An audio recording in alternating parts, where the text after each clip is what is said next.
What's up, everybody, and welcome to the WAN Show. Hope y'all had a wonderful week so far. It's about to get even better. That's right, my friends. We've got lots of good news this week. Google is officially a monopoly.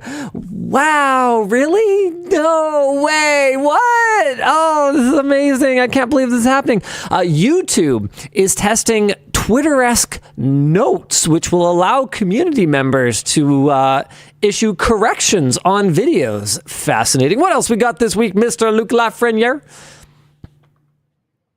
So much for our 60 milliseconds of latency. I would be able to tell you if I actively had the dock open. That's fantastic. So it wasn't a connection latency issue, really. It was a brain latency issue.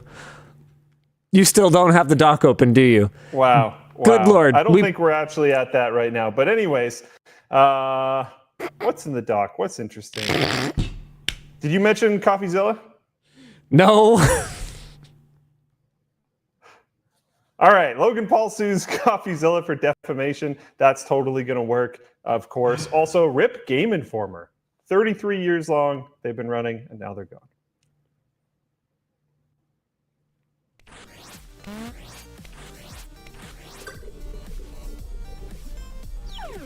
I'm lagging like crazy. I'm going to try to fix it.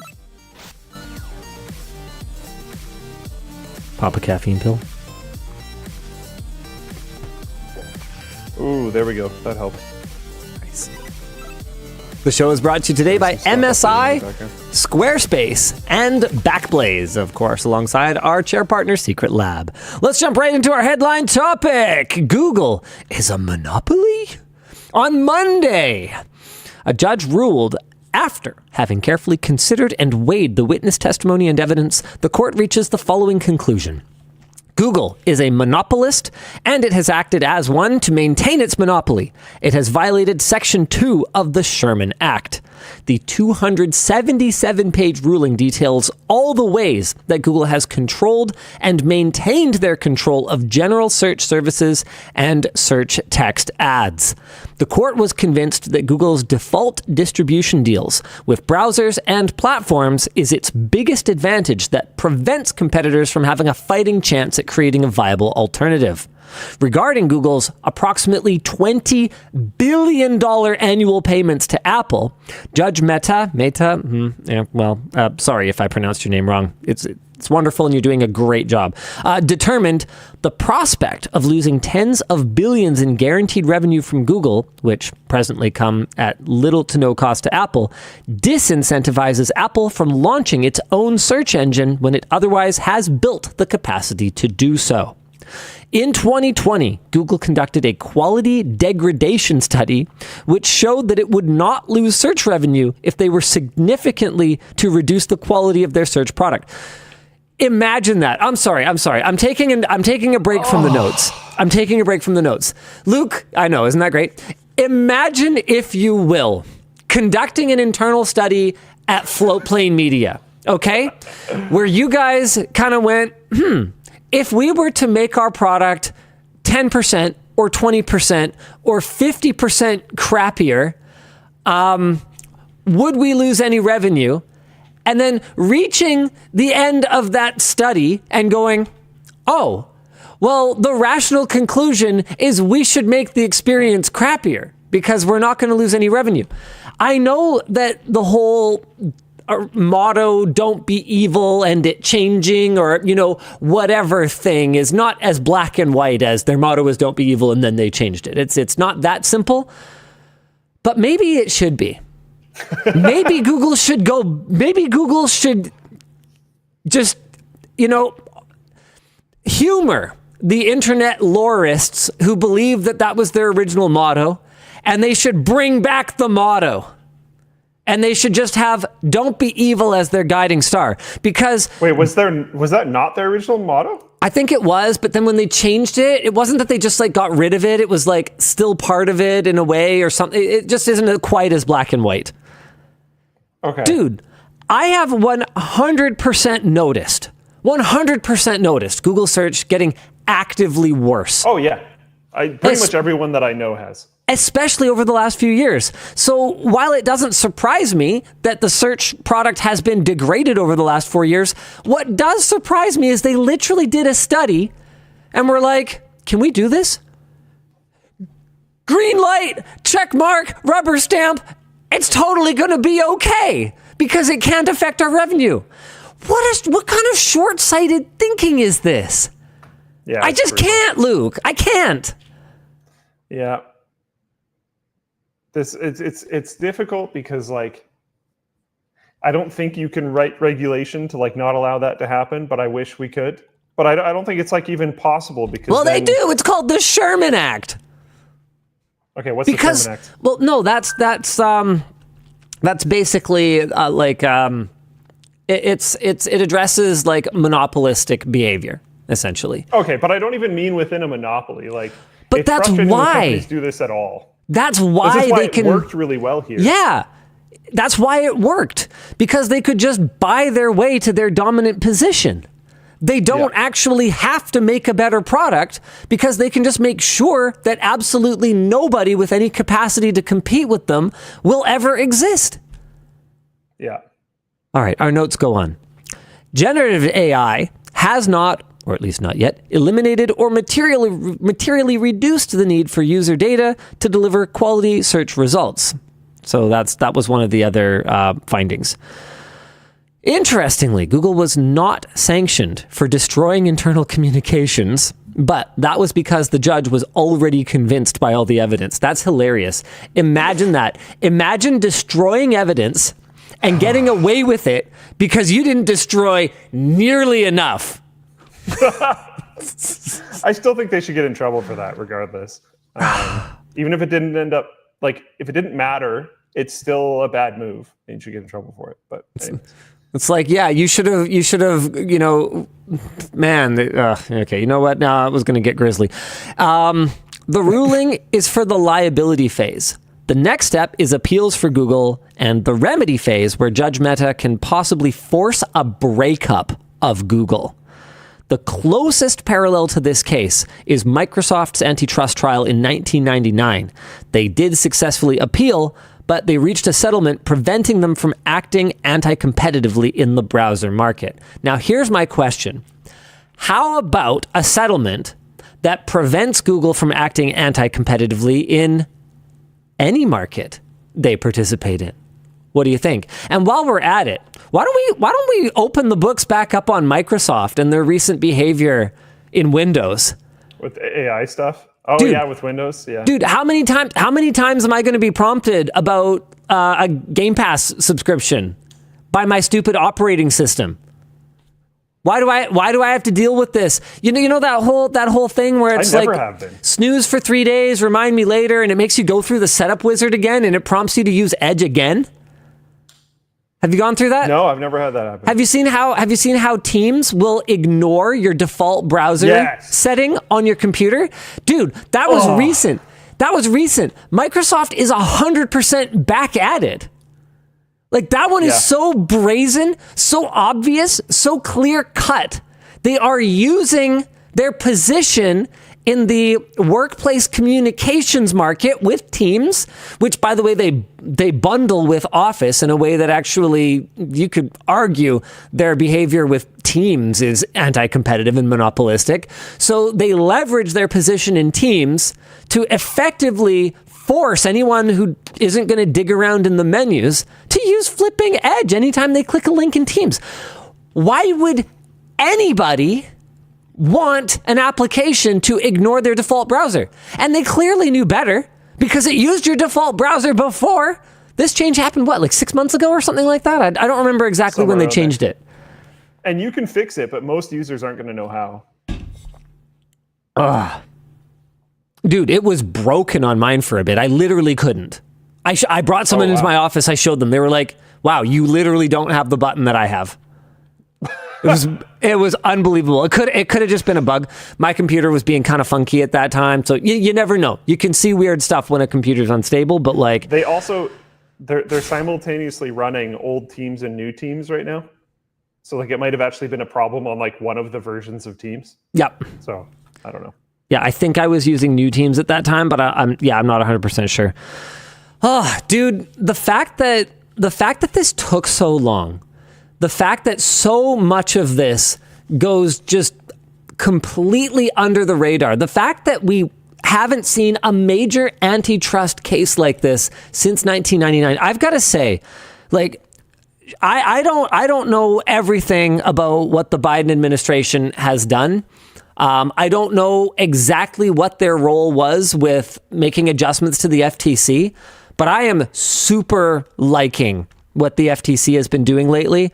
I am super liking what the US government in general has been doing to address this kind of antitrust and monopolistic behavior. It's not nearly enough. They could probably 10x their funding for this, and it still wouldn't be enough. But man, at least it's something. Like, come on. How about Intuit next? Let's go. Let's go. Oh man, the tax companies. Yeah, that needs to be crushed. It's at like North America is like a laughing stock in regards to how taxes work. Dude, 100%. Americans, Canada is not the same. Like American taxes are worse as far as my understanding goes, but we have a lot of the same problems where like the government knows exactly how much you owe them. This has been a solved issue for a really long time, but the lobbies of the tax companies are just forcing them to make it so that you have to use these garbage tax companies in order to file your taxes properly, which is really frustrating. Yeah, and how about the TransUnion and whatever the other one is, duopoly? How about we get rid of that while we're at it? Like, come on. Let's start knocking down some monopolies, because it is tiresome. It's tiresome. And I like the whole idea of like, you could be a monopoly and not get crushed by monopoly law as long as you're not doing certain actions. Like if Google search was effectively a monopoly because it was just so much better than everything else, that's one thing. If Google search is effectively a monopoly because they spend billions and billions of dollars annually, which no other company can do, to make sure that they're buying their way into being the default search engine on everything, that something should happen, because that's bad practice monopoly. Yeah, 100%. And it's one of those things where it's tough because philosophically, right, the idea of a free market is appealing to me. I mean, I was born in a capitalist country. I generally believe in things competing on their merits, right? But that's the whole thing. This regulation, compete on its merit. This regulation doesn't exist to destroy a free market economy. It exists to maintain the integrity of a free market economy.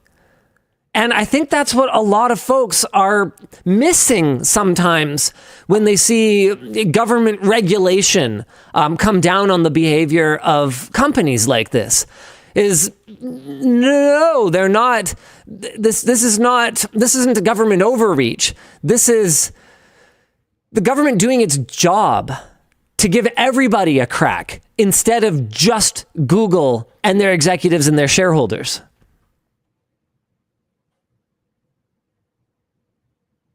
Yeah, someone's pointing out in chat, like, didn't Google pay for 81% of Mozilla Foundation to keep Google as the default search? I've heard an even higher percentage than that.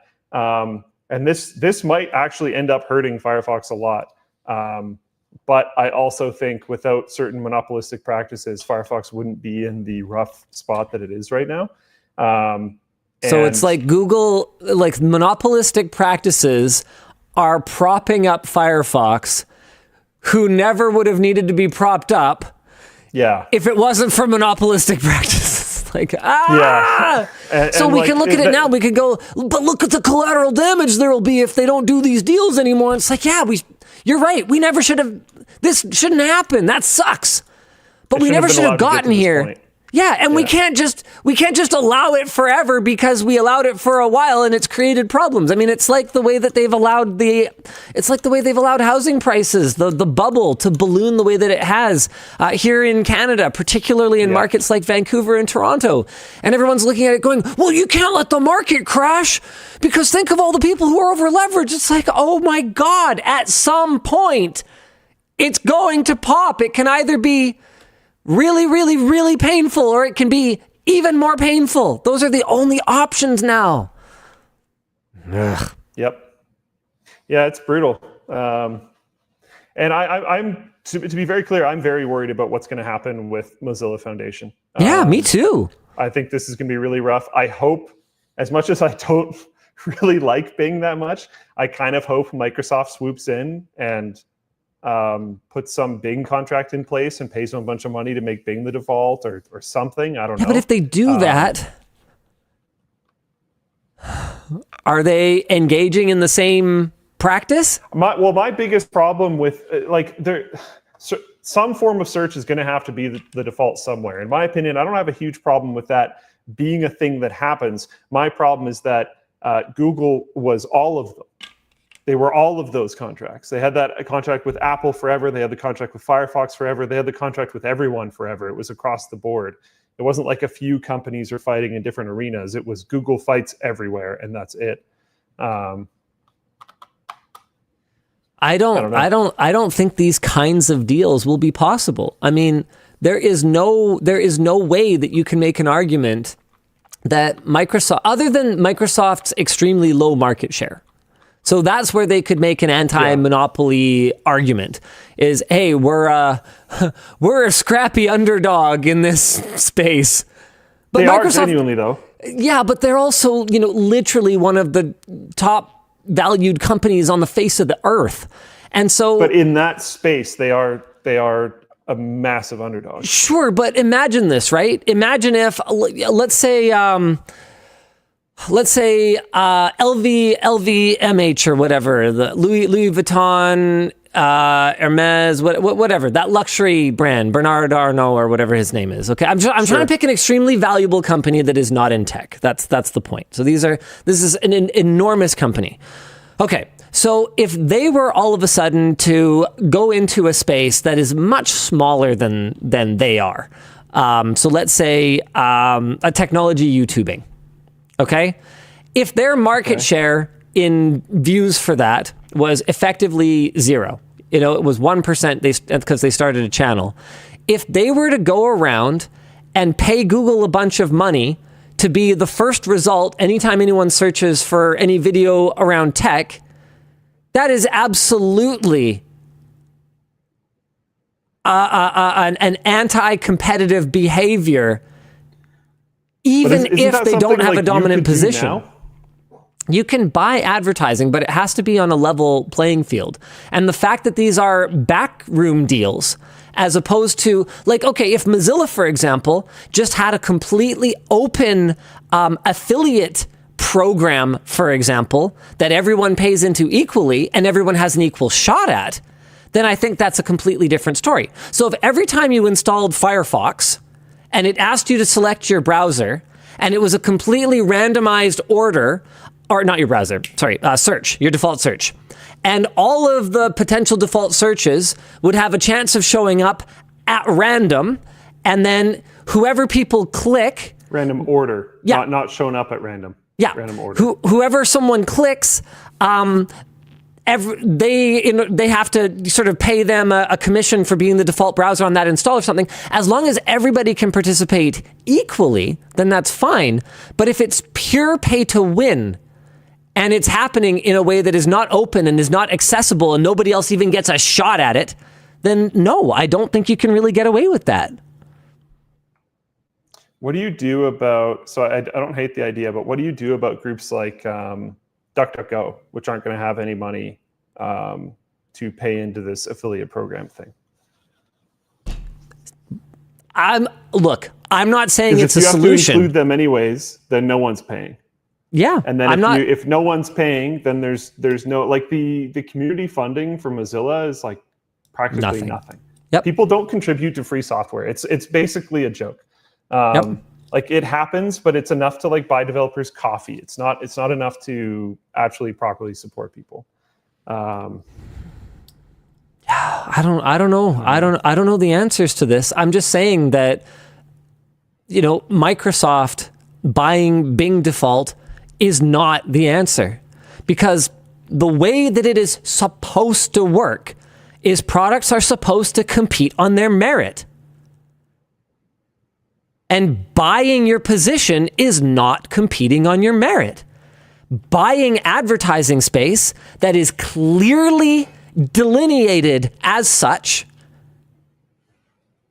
totally fair game. But I buying... get all that, and I don't disagree. I think what I keep getting stuck on is like, how do we allow groups like Mozilla to monetize things? Because if it's the setup you're saying, no one pays. I know. Well, no, I'm not pitching that setup. I want to make that very clear. I was just trying to pitch something that could be more fair. And like, look, I don't have good answers. I have unpopular answers. People might have to buy Firefox. And realistically, if that were the case, we might be in a position where, you know what, Microsoft might not be allowed to give Edge away for free. Google might not be allowed to give Edge away for free. I mean, that is the point of breaking up companies. If Google gets broken up and Google Chrome becomes a company, the whole idea behind that is that Google Chrome Inc. is going to have to compete against other browsers on its own merit. It doesn't get to just have a special data sharing deal with Big Daddy Alphabet, and it doesn't get to receive, but it would have to offer the same deal to everyone. Would it? Yeah, that's the whole idea. You don't have to offer equal deals to other companies as a company. If they didn't, though, given the scrutiny that Google and Alphabet are under here, I think they would find themselves in court again immediately. Essentially, like them basically claiming that they're acting as a combined group of companies. Exactly. A combined group of companies. You guys have I have no idea what the laws around that are, but I'm sure that's a thing. You would have to demonstrate that in good faith you attempted to negotiate with other parties, right? Yeah. That's the whole idea of a breakup, is that instead of Firefox going up against browsers that are funded by all of the data that they are stealing from their users and feeding back into their parent companies, and that are then paying into them in order to continue to collect, they would be going up against browsers that, well, are still going to be stealing a bunch of data, but are selling it to everybody. And that's the bottom line. Buy Firefox. Is that you'd probably just have to, you either buy the product or you are the product. And so you'd probably have to buy Firefox. I would buy Firefox. Yeah. Because at the end of the day, we look at something like Firefox as an alternative to being the product, but we're not really. It's all the same. It's all the same groups. It's just a different label on it. It's the same groups funding it, right? Yeah. And so it's all feeding into that. It's all feeding into that machine until we break the cycle. So I don't know. I'm looking at this as a win, but I'm also looking at it as there's going to be pain, but I think a tiny first step in what is going to be an extremely painful breakup, because people think that they support, the small, independent, the real free market. They think that they support groups that are doing things the right way, respecting their privacy and their data. But when all of a sudden they are faced with the cost of buying what they were getting for just data, I think there's gonna be sticker shock, Luke. Yeah. Like people often talk about how expensive Floatplane is. Oh, I don't want to pay $5 for one creator. Guys, the margins aren't that crazy for us on Floatplane. And yeah, we operate at a much smaller scale compared to someone like a Google, for example, does. And so our costs are higher. Get better as you scale. Yeah, yes, a lot better. There are absolutely economies of scale. But a platform like the one you're watching on right now, whether you're on Twitch, which is being just money furnished by Amazon, or whether you're on YouTube, which we think may be profitable by now, but absolutely was money furnished by Google for many years. They're so expensive to run. Video is shockingly expensive. And I think we're just going to realize collectively, holy crap, that reality, that dystopian reality where everything about us, you know, from the food we eat to our weird kinks to the family members that we're related to, everything about us is being collected and used against us. I think there's going to be people that are going to look back at that and go, yeah, the grass was greener compared to pulling out my wallet and paying $3 a month for a web browser. Oh, yeah, man. You know it's going to be a subscription, baby. Oh, yeah. It has to be. When you said buy Firefox, I was like, all right, like lifetime. That's not how it works. Yep. You have to. The buy once model is dead, Luke. Yeah. Because the companies. Services that have to be maintained, it makes sense that it is dead, but it's And when the internet and when computing was growing at an exponential rate, you could sell it once, and then when your user base is twice the size 18 months from now, you could sell everything you'd ever sold. You could sell it again in the next 18 months, and it would keep growing, and it was all going to rocket ship to the moon. But it all busted. It all has to bust eventually. There's a finite number of people and a finite number of dollars, a finite amount of value that you can extract. And if the market size isn't growing, well, then you have to grow the amount of money that you're extracting from the market. It's all going to be subscriptions. Everyone already has a phone. You can't what would be a cool product from Stripe? There's not going to be another India moment. Hold on. That's the last point I want to make.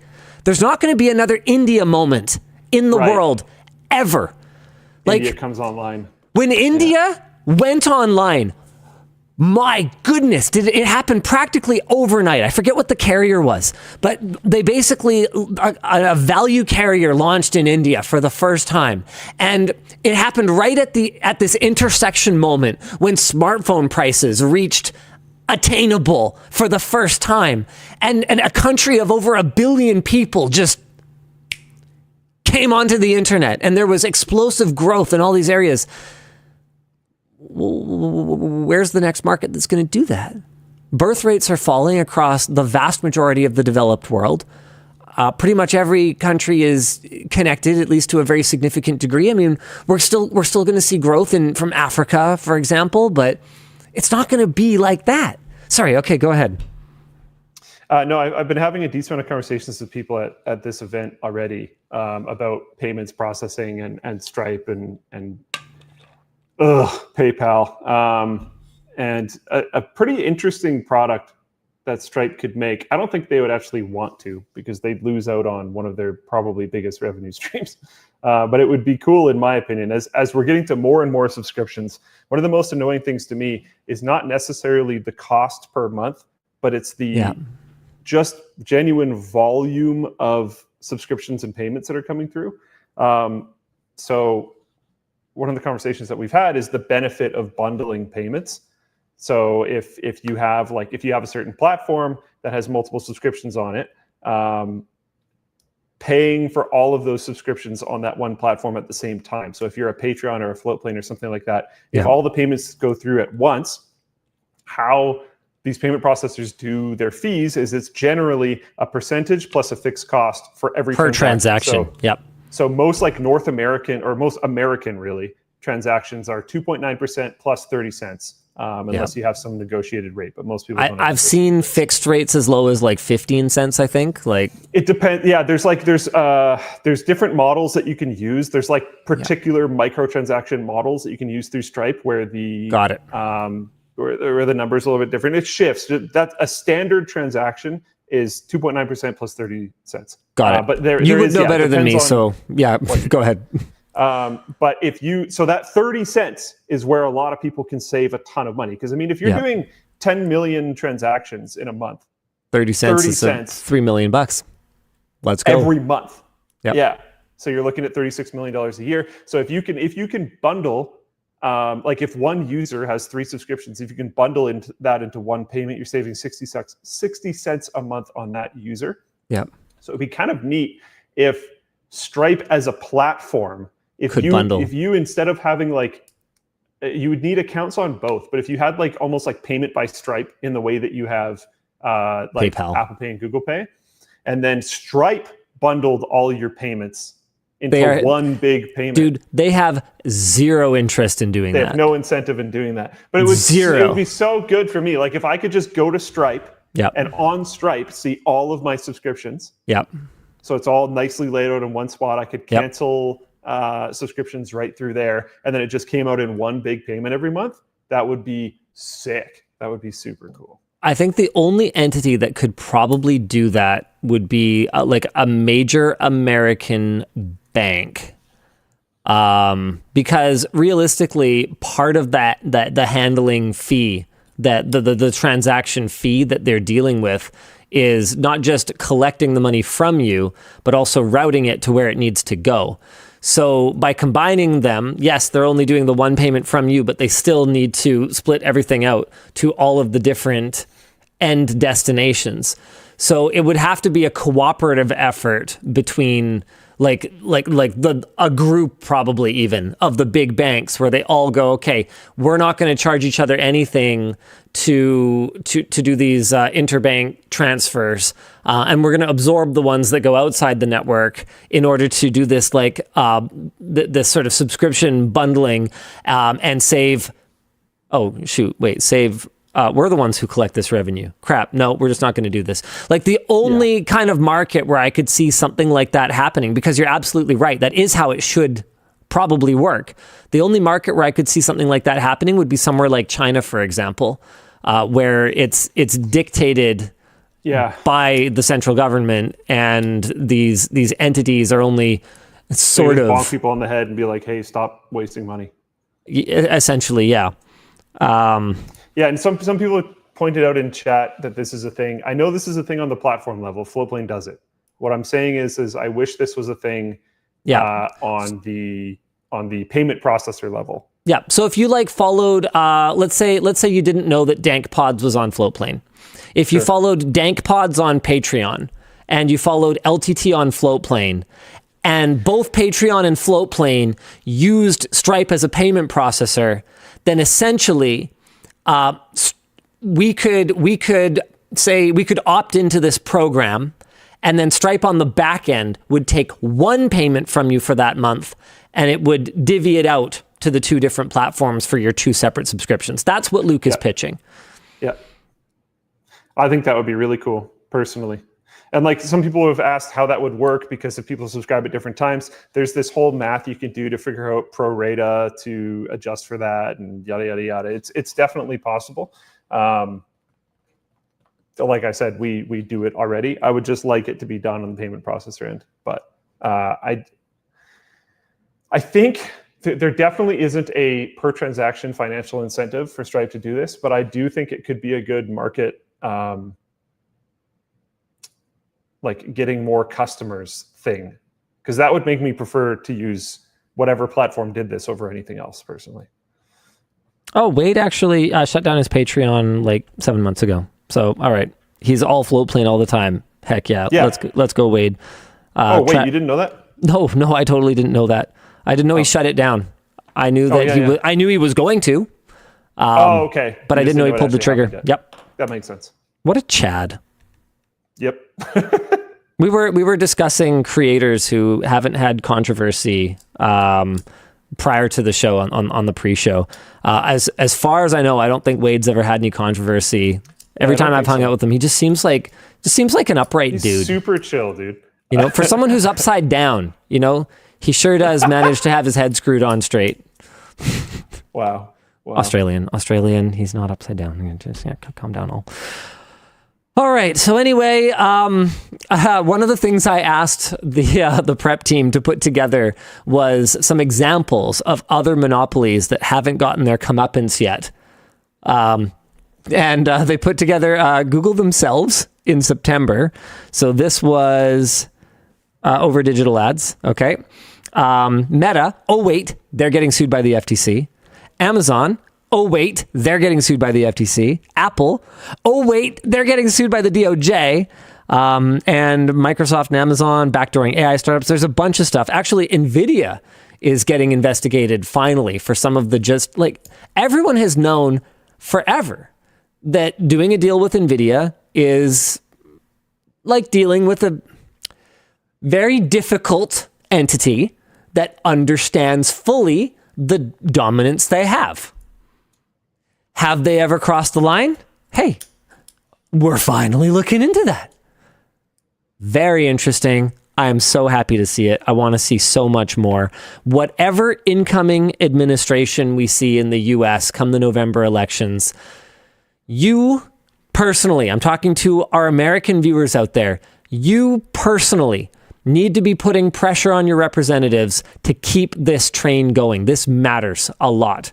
It is costing you money all the time, both directly and through tax dollars. This is costing you money.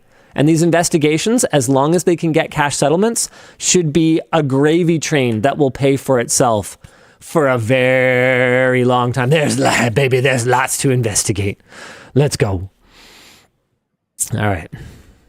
What else we got today, Luke? What do you want to talk about? Should just go right into the next one, the YouTube thing? Yeah, all right, let's do it. YouTube is testing Twitter-esque notes. YouTube has announced that they are testing an experimental feature that will allow users to add notes to videos akin to the community notes feature on Twitter.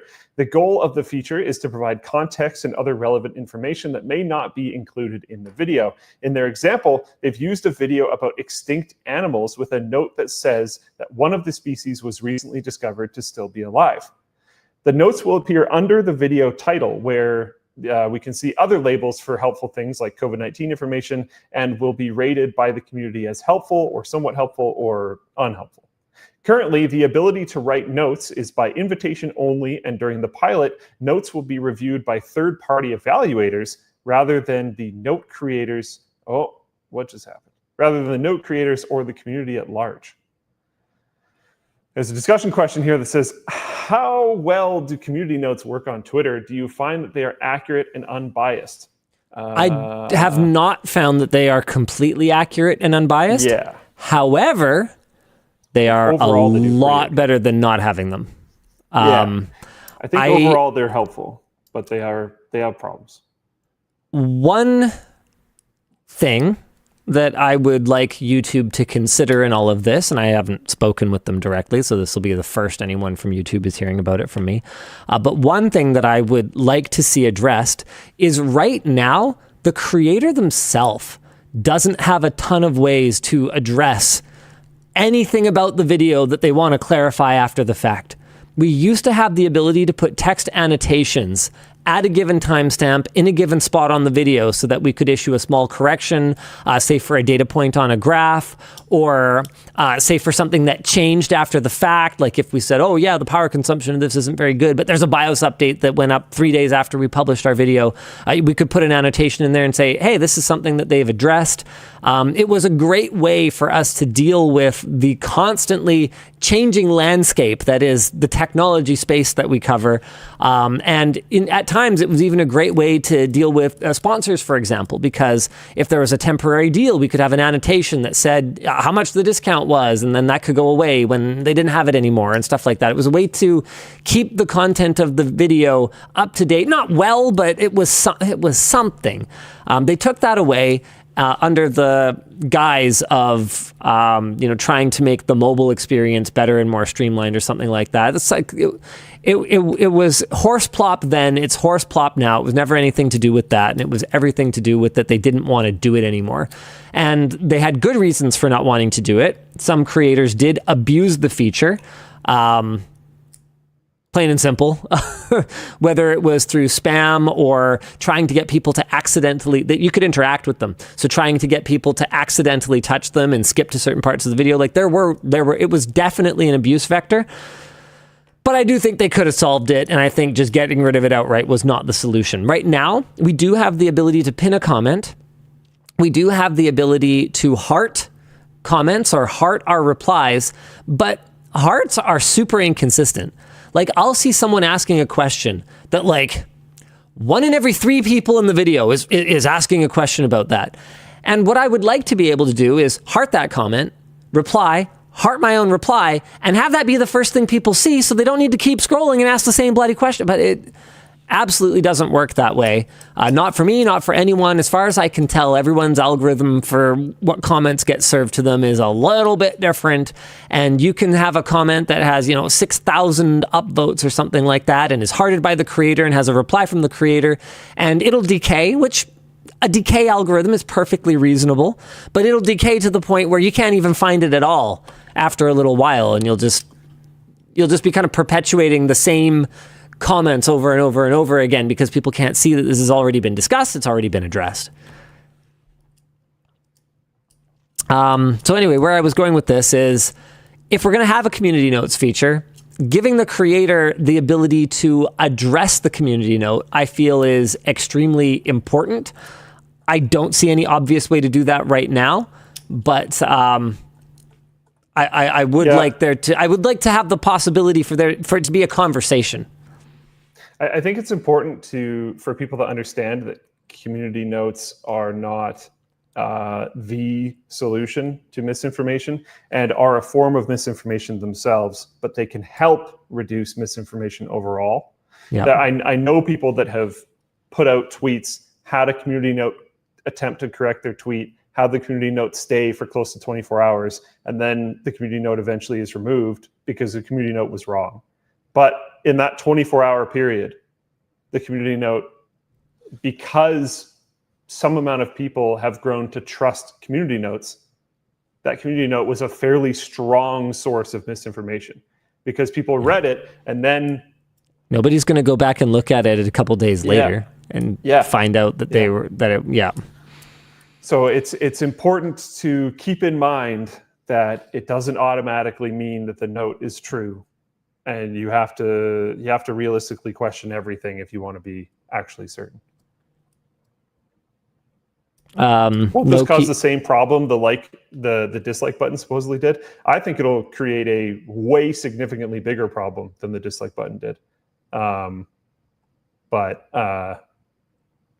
I'm still not convinced that's the actual reason why YouTube took the dislike button down. So I doubt they actually care. No, the dislike button thing was, as far as I can tell, a purely ideological move. It had nothing to do with an objective reason to remove the dislike button. I have never, in my many conversations about it, seen any real evidence. I've heard compelling arguments that removing the dislike button didn't materially hurt watch time, or it didn't do this, or it didn't do that. I have never seen evidence that it improved the experience of using the platform in any way. There's no way it did. Yeah. All right. Well, hey, good luck. Community notes. I don't know, man. There was a time when YouTube kind of, I would say, had kind of earned my sort of mostly trust, at least as far as I can trust a big tech conglomerate to do the right thing. I'd say I think they still get it right more often than they get it wrong, but they've really eroded a lot of that trust, especially over the last few years. Yep. I mean, Google in general, man. Google's rough. Yeah. If you use something that's made by Google and you like it, you have to have a backup plan at this point, because they might just remove it at any time for probably not a very good reason. A lot of their tools have not really been advancing very significantly. They are retaining their market share through spending dollars instead of making better products. I don't know. Yeah, cool. It's rough. What are we supposed to be doing, Dan? Oh, merch messages.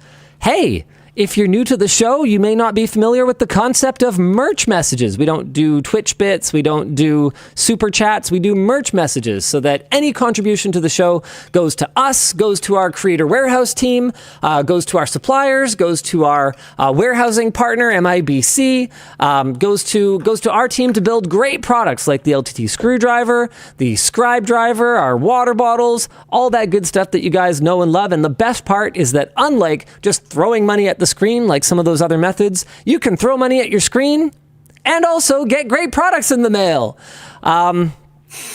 We're going to show you guys how it works in just a moment, but I'm pretty sure there was something else I was going to say. Oh, right, how to send a merch message. All you got to do is go to LTTstore.com, add something to your cart, and when we're live, you're going to see a box to send a merch message, and it'll go to producer Dan, who will pop it up in the bottom of the screen, who will reply to it himself, who will forward it to someone who can answer your question, or who will curate it for me and Luke to address. All right, Dan, why don't you show us how merch messages work? Sure, I've got a question here from Jason. Linus, why do you want AMD to create lower-end chips, manufactured e-waste, instead of promoting using older hardware? That's a good question. I do not want people to stop using older hardware.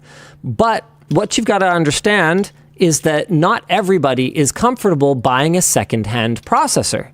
So while I have advocated many times, like to the point where it's almost probably exhausting how many times I have advocated for buying used hardware rather than brand new hardware, especially if you're on a tight budget, I know and accept and fully understand that some people are just never going to do that. And so the reason that I'm going after AMD for the fact that they haven't launched a Ryzen 3 processor in like 3 years? 4 years? Years. They haven't launched a budget gaming processor in many years is that the way I feel like they have essentially gone complacent leader and figured, well, if we can only produce so much silicon, why do we have to give any of the most newfangled, power-efficient, performant chips to the people who only have $120 to spend when we can just take all of that allocation and put it into EPYC and Ryzen 9 and Strix Point laptops? And that wasn't AMD's attitude before. And I don't know, I get frustrated when I see people treat AMD like they're some kind of golden child, scrappy underdog who is, pro-consumer or whatever, because look at what AMD did with Ryzen, where you could buy a Threadripper for, I forget what the starting price for the Threadripper 1900X was. Threadripper, here, hold on, I want to check this. Threadripper 1900X, MSRP launch. Okay, what was it? $549. For $549, when AMD was actually scrappy, when they were coming from behind, for less than the price of a current Threadripper Pro motherboard. Okay? Seriously. Flagship Threadripper Pro motherboards are like $1,000+. You could have gotten a Threadripper chip and a board. That wasn't that long ago. That was in 2017. So what frustrates me is that AMD used to they used to give you the option to buy a last gen processor with probably more cores, okay? But you're also going to save some money on the platform. Or you could buy a current gen processor at a lower price, get more up-to-date cores, so you'd be getting the latest architecture. It probably wouldn't perform as well in Cinebench or even real-world applications that more people use, like video editing or video encoding, but it would have a greater upgrade path. So AMD does do some things right. The fact that they're continuing to provide processors for AM4 is really good. They just launched new chips. That's absolutely incredible how long they've supported that platform for. But what isn't incredible is that they are effectively putting a price barrier in the way of AM5, which is the new AM4. That's the one that people who might not have a ton of money today, but might want to be able to upgrade down the line. That's the one they should be buying so that they can be able to upgrade in the future, right? To take advantage of some of the very consumer first things that AMD does. So no, I'm not going to stop calling out AMD for not introducing entry-level processors. AM5's not new. Like, for crying out loud, when did Ryzen 7000 launch? Hold on, let me check. Let me check this. September of 2022. AM5 launched 2 years ago, and you still can't buy a chip for it under about $200 US. No, I don't think that's okay. Let me check. Let me check what the 7600 is. It might be under 200. Hold on. Is your phone making noise? No, that is not mine. Also, yeah, there's been some $180. calls to like, if you're going to talk about this with AMD, you should talk about Intel too. I think there's no illusion that Intel's in an extremely significant amount of hot water right now. We're just trying to make it clear that that doesn't mean that the other side is and this specific thing, Intel isn't doing. Intel absolutely nerfed the crap out of their entry-level chips for many years. But man, you can pick up like a 14100. Let's see. There's some really good Intel 14 series chips that are like an outstanding value if you're a budget gamer. Now, I would not necessarily recommend those. I would actually rather that you go pick up like a used Ryzen 3000 or something like that. But if you must have something brand new with a warranty and all of those things that, you know, kind of make you feel better or whatever else, that's not my thing, but if that's your thing, then Intel absolutely has value options. They do. But we've got to recognize that that's not because Intel is benevolent. That is because Intel is in a position where they are looking for gaps in the market where they can sell chips. And AMD didn't create Threadripper 1900X because they were benevolent. They did it because Intel left the high-end desktop market completely unaddressed. They got complacent. So what I'm advocating for is for everyone to address their customers' needs proactively rather than wait around for us to go, yo, hey, where the heck is a value Zen 4 processor? Yeah. What is going on here? Why is Zen 5 launching purely with high end and absolutely no indication, no telegraphing whatsoever of when you're going to address the entry level? When am I going to be able to buy one of these stupid, efficient chips? Maybe I only need a couple cores. Maybe I'm building a NAS. When am I going to be able to buy Zen 5 for that? No, it's not okay. And that's all I have to say about that. I got another one for you here.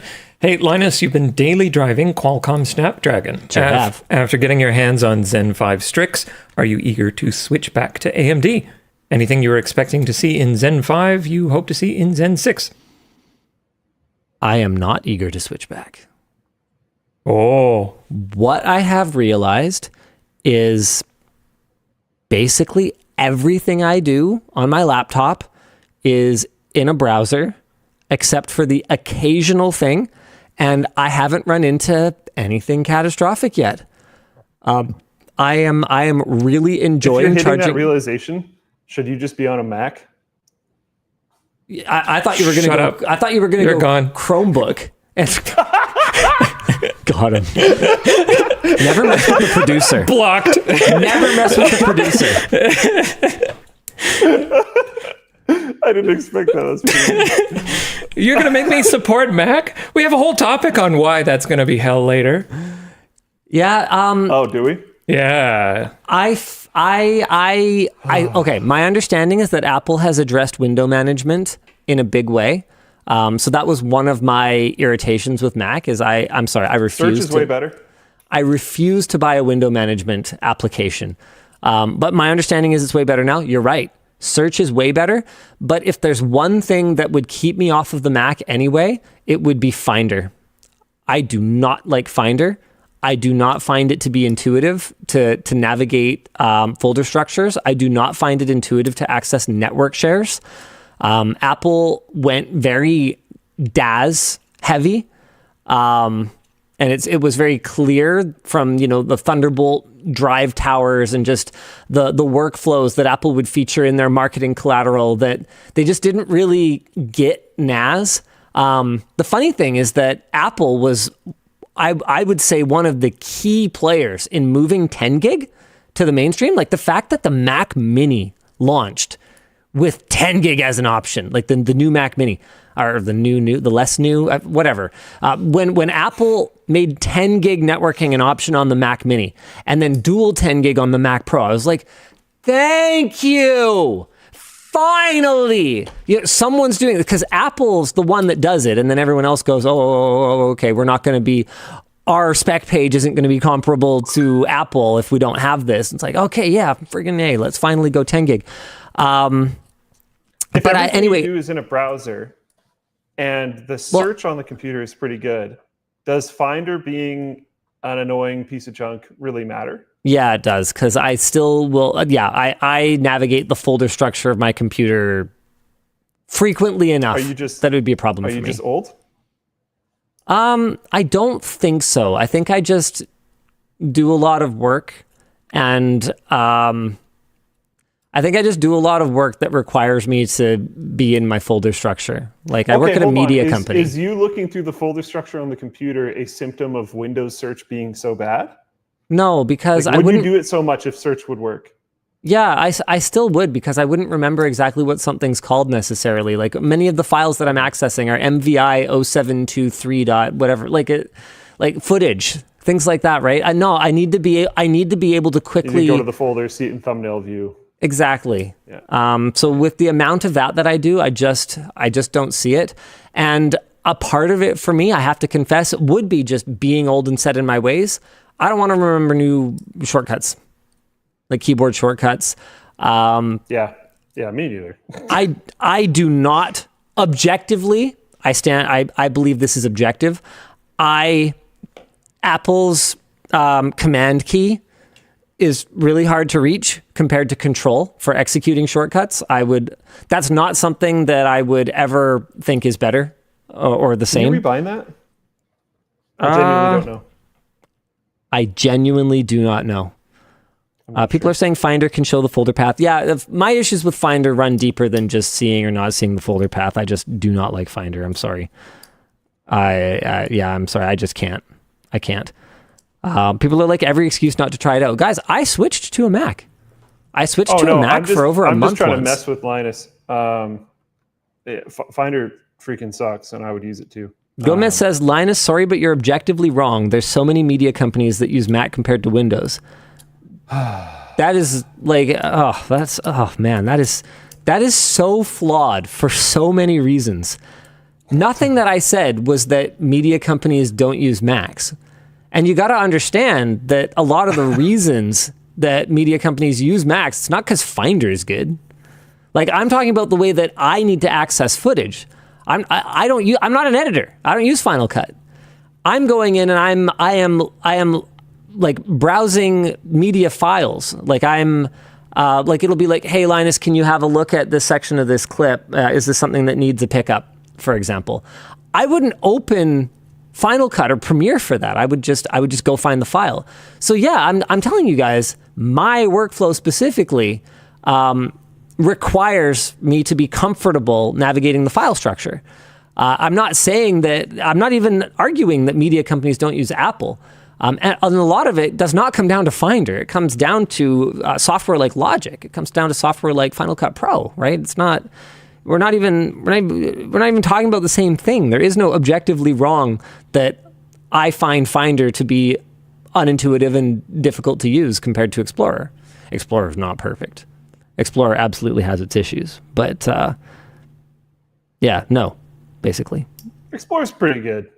I don't disagree that it has its issues and stuff, but Explorer's pretty good. I mean, it even suffers from some of the things that I find frustrating about Apple. Like, for example, why is there a limit to how big I can have my thumbnails? Why can't I just have even bigger ones? Right? Like, why? And that's such an Apple thing. Like, I remember, I think it was you, Luke, that I showed this to, and you were like, what? When I showed you that there's like an artificial limitation to how far you can zoom into a picture when you're looking at it on an iPhone. As an iPhone, that's so wacky. And the fact that you like, and because you know Apple, right? You understand the product philosophy, right? The reason is that they don't want you zooming in too far because it'll look blurry. It's like, no, I'm actually just trying to see that. And you can zoom in as far as you can like reach on the screen, but when you let go, it'll like boing back. So no, I actually just want to leave it there. I don't want to keep my fingers on the screen to be able to see this. And just like stupid things like that, like not being able to lock an iPhone in landscape mode, even though you can with an iPad. And that was true even back when they were both using the same operating system. They were both using iOS, but it was just an arbitrary limitation. Like it's just stuff like that. But Microsoft absolutely does the same thing sometimes. And I'm sure, the thumbnail size thing is again, back to different company cultures, different company philosophies. With Microsoft, it's probably more to do with the fact that no one felt like revising the code too much, and it's been this way since XP or whatever. Like it's for completely different reasons, but I do think there's absolutely ways that Explorer could be improved. I just do prefer it to Finder. Okay, should we do some more topics? That was all a merch message, wasn't it? I don't even know. Who even knows anymore? Did we only do one merch message? I think we're supposed to do another one. All right, hit us, Dan. Oh, that would be 3 merch messages. Okay. Oh, are we mixing it up? Then I screwed up. Okay, fine, Luke. Well, hold on. Jeez. Before we do that. Sorry, Dan. I thought we only did one. That's my bad. No. That's okay. Before we do that, there are a few things for us to talk about real quick. We have some cool stuff for you guys to check out on the store if you're looking for an excuse to send a merc message? A mercenary message. If you're looking to send a merch message, we have a poster. I don't think we've ever done a poster before. But you can level up your space with the intergalactic GPU poster.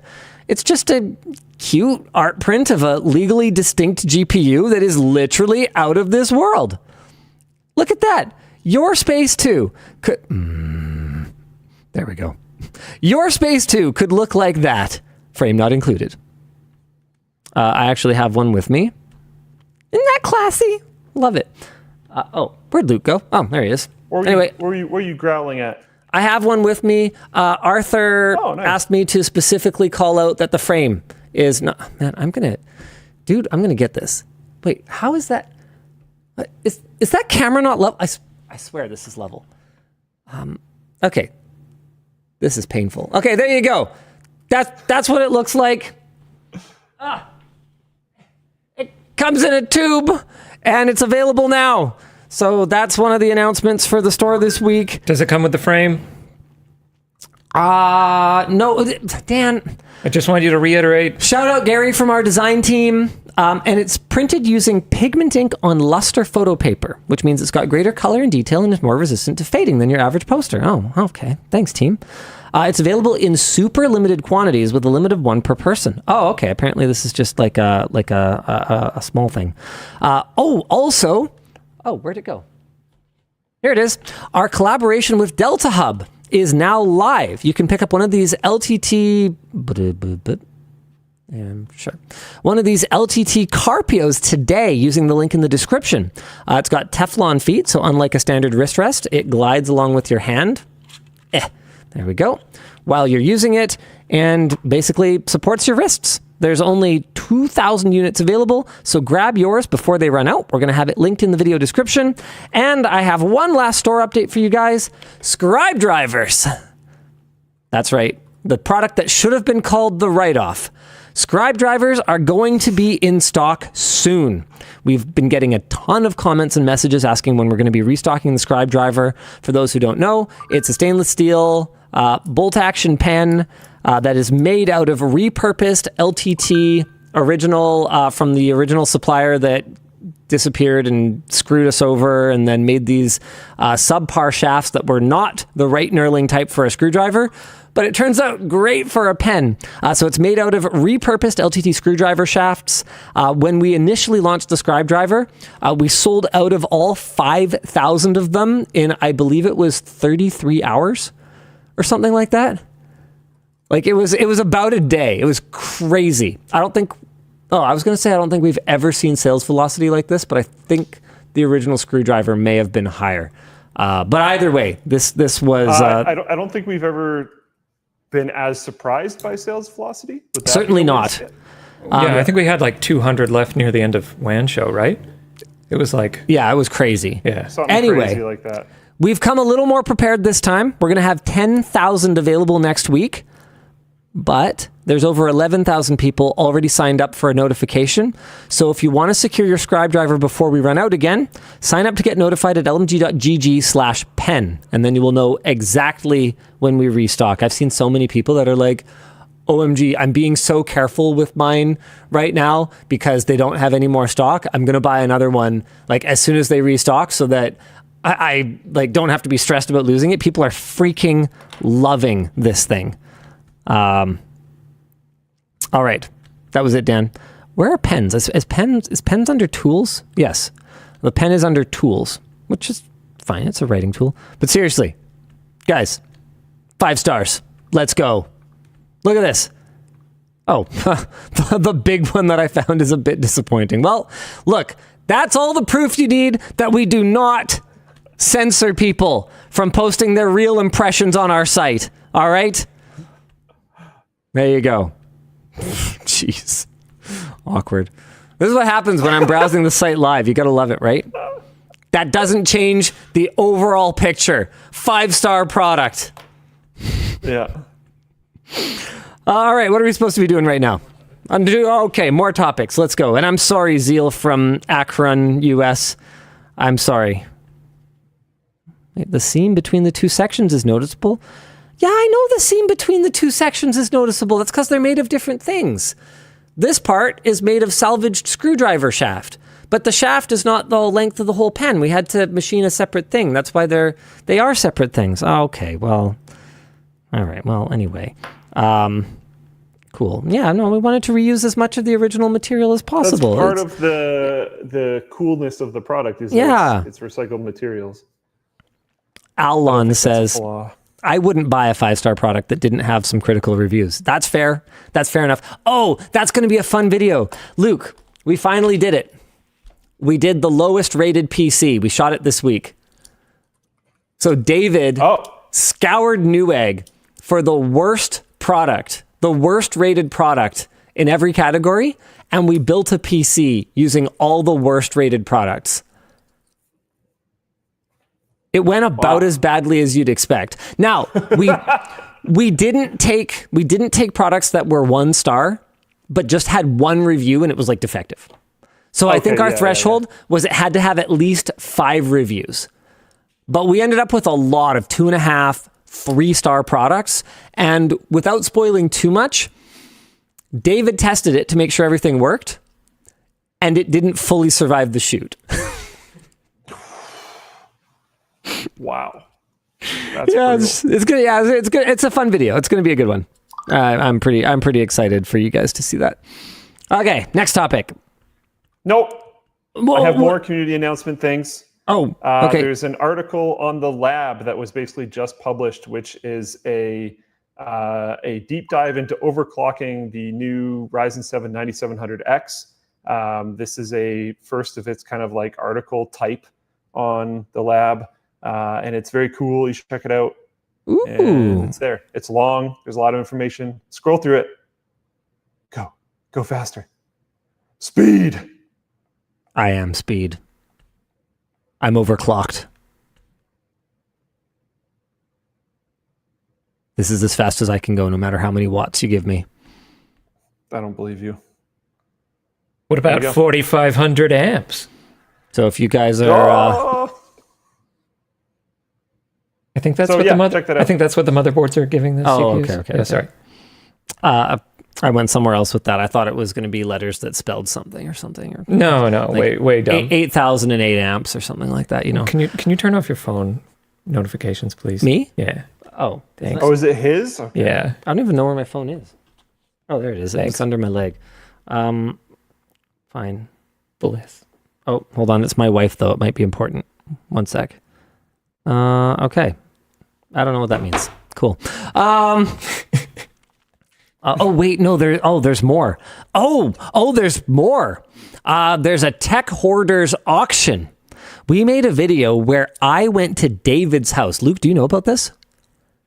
I know you did something with this. David's moving. He's getting into the housing market, which means some of his retro collection, which he has accumulated over many years and spent thousands and thousands of dollars on. Some of his retro collection has to go. Now, he was thinking, hey, we did that tech hoarders video at Brian the electrician's place, and people were pretty interested in like seeing me effectively go in and kind of shame people for all of the stuff that they've accumulated, you know? People really liked that format, and he was like, as much as this is, you know, me being the zoo exhibit that we're all gonna ha at, you know, I think there's a tech hoarders here. So what he did was, before I got there, he drew a line down the middle of the garage, and he separated the stuff he was keeping from the stuff that he was going to auction in order to help pay for a gaming space in his new place, and help pay for some of the fixing up that they need to do. And I was like, oh, that's super cool, David. But a big part of what you asked me here to do was to help you get rid of more of it. So he had boxes and boxes of retro games. And again, without spoiling too much, he got rid of a lot more than he had originally intended to. And he's going to, he's actually got everything that we went through and I made him get rid of up for auction right now. The original video, or the video where we're going to look at his hoard, is up on Floatplane right now. Ooh.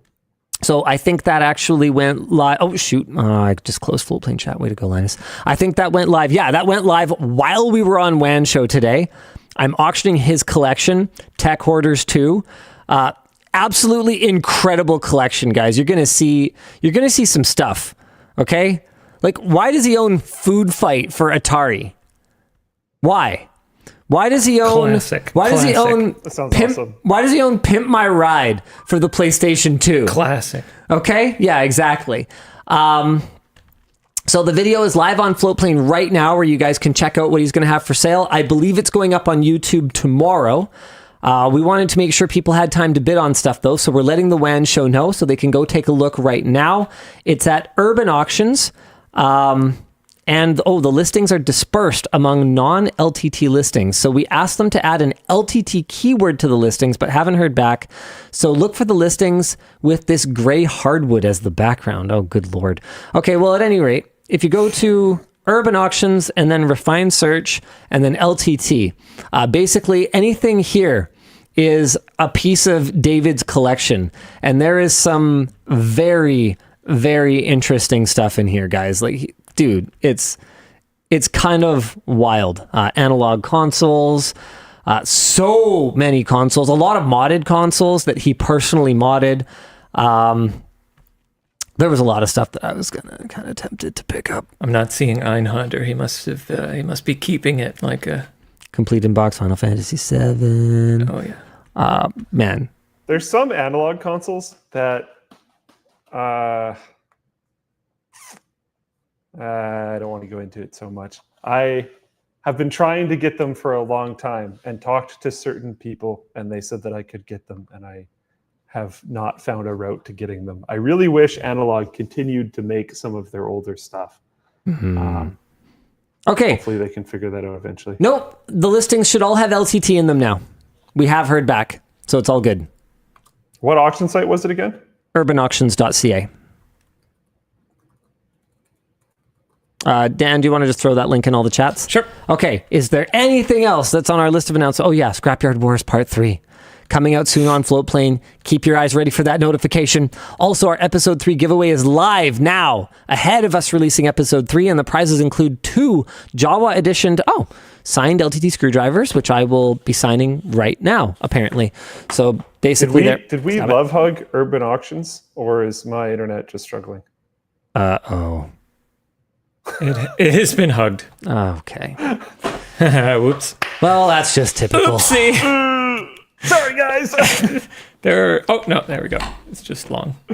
Anyway, we did a couple of screwdrivers in Jawa's color scheme, and I'm going to sign them right now, and you can get a chance to win. All you've got to do is check out the link in the video description, which I assume is there, but I haven't actually looked for it, so good luck, everybody. Okay, hold on. I'm back to my document now, so I will know. I will know. Yeah, lmg.gg/SYW giveaway 3. They'll have even more screwdrivers to give away, along with a bunch of really cool and exclusive prizes, and we'll have everything linked in the description. Okay. I think we're good. I think that's all the... Good Lord, is that ever a lot of announcements this week. All right. What do you want to do next? I believe in you, Luke. You're going to pick a really good one. What about those things you're supposed to be signing? I just signed them. Okay, good. I wasn't paying attention. Goodbye. He's a fast boy. Reddit CEO hints at paywalled subreddits and AI search. In an earnings call earlier this week, Luke, Steve we're never going to know. suggested- No. We're never going to do the Good News WAN show at this rate. How dare you pick that topic? I think we already haven't. Haven't we already covered negative things? I know. I just mean, it's never going to happen. No, just fine. Just do it. I'm over it. In an earnings call earlier this week, CEO Steve Huffman suggested that users could start to see paywalled areas of Reddit that may include exclusive or private content. Reddit will start testing... Oh, wow, that could actually do really, really well. Reddit will start testing AI-assisted search later this year using a mix of first and third-party AI models to provide search summaries. And Reddit went public in March of this year and has been aggressively pursuing new ways to monetize the site's content, which is created and moderated by their users, increased API fees, which many third-party apps couldn't afford, so essentially just had to shut down. Which I think was honestly, if we're being real, the play and what they wanted. They signed a deal with Google while blocking other search engines from crawling. Maybe this is, part of why Google got crushed as a monopoly, and signed a deal with OpenAI, allowing posts and comments to be used to train ChatGPT. They also increased the number of ads shown to users. They're currently testing ads within comments, and they're planning to include ads in search results. Yikes. Reddit's Q2 earnings reported a 54% increase in sales from the previous year, with losses shrinking to $10 million from $41 million.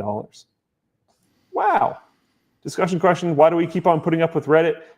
Well, because they crushed all the other competition, so there really isn't much anymore. Yeah, and we're at the point now where they've got that incumbent advantage. Like you're just not going to find information on, PlayStation 3 modding on a new community that springs up tomorrow. Not the same way that you will find this wealth of it that exists on Reddit from back when everyone was super into it. I just don't see a path forward other than just take it. I don't know. And to be clear, I'm not saying that I want to do that. I'm just saying I don't see people standing up. I mean, Reddit already pulled moves that were deeply, deeply unpopular with their user base. And as far as I can tell, everyone just came crawling right back. Right back. Really even left. I mean, a couple of them shut down communities. That thing where the doom scrolling maneuver when you close an app and then pause for 3 seconds and open it again? Or you I'm done with Reddit on my phone. I will now go on to Reddit on my computer. I feel like that's what users did. They're like, I'm annoyed with Reddit. I'm going to close it and walk into another room and then open it again. I didn't notice anything even slow down.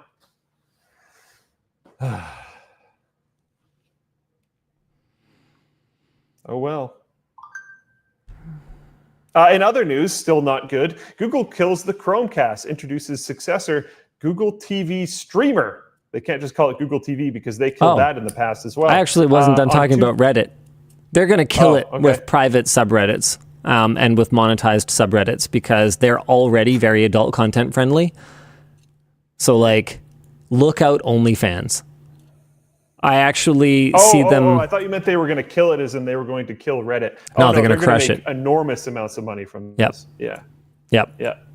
If I was OnlyFans, I would have my eye on this extremely closely. Yeah. Probably only one eye, knowing OnlyFans. Next topic. Sorry, what has one eye? Is it a snake? Google kills Chromecast. On Tuesday, Google announced via their blog that Google TV Streamer, a set-top box replacement for the Chromecast, a set-top box replacement for the handy little dongle? Gross. Yeah, I know, right? With added support for Matter over Thread. What? Anyways, the best of Google TV for AI-powered personalized entertainment. Google into the announcement. What changed? It's $100 compared to a $50 Chromecast 4K. They Cool. added an Ethernet port. Okay, Of unknown speed. I'm actually super into this. The fact that we were all Wi-Fi all the time for video streaming was phenomenally And there's stupid. Ethernet now? Yeah, Yeah, I do Yeah. like that there's Ethernet now. I'm into this. I don't know if paying double the amount for Ethernet makes a ton of sense, but there's a 22% improvement in the SoC, but it's also just like a new product, so that's fine. They moved from Amlogic SoC to the same MediaTek lineup used in the Amazon Fire Stick. Cool. So it's a $100 Fire Stick. It has an HDMI cable built in, or any HDMI. Got to not move stuff during. Oh, sorry, these are read. part of the same thing. I'm so sorry. Sorry, Luke. Where did it even go? It folded up with the Reddit CEO There it hints is. at paywalled subreddits one. Okay. Watch me mess with Luke and move it again. Sorry, go ahead. All right. I mean, you can read it if you want. No, go ahead. All right. Well, I have to find it again. So this is a fantastic. It no longer portion has of an the show. HDMI cable built in or any HDMI cable at all. Just a port. Okay, did you find it? Yeah, just a port is fine though. I wonder if one comes in the box. No, just a Kind of port. assume it would. Nope, just a port.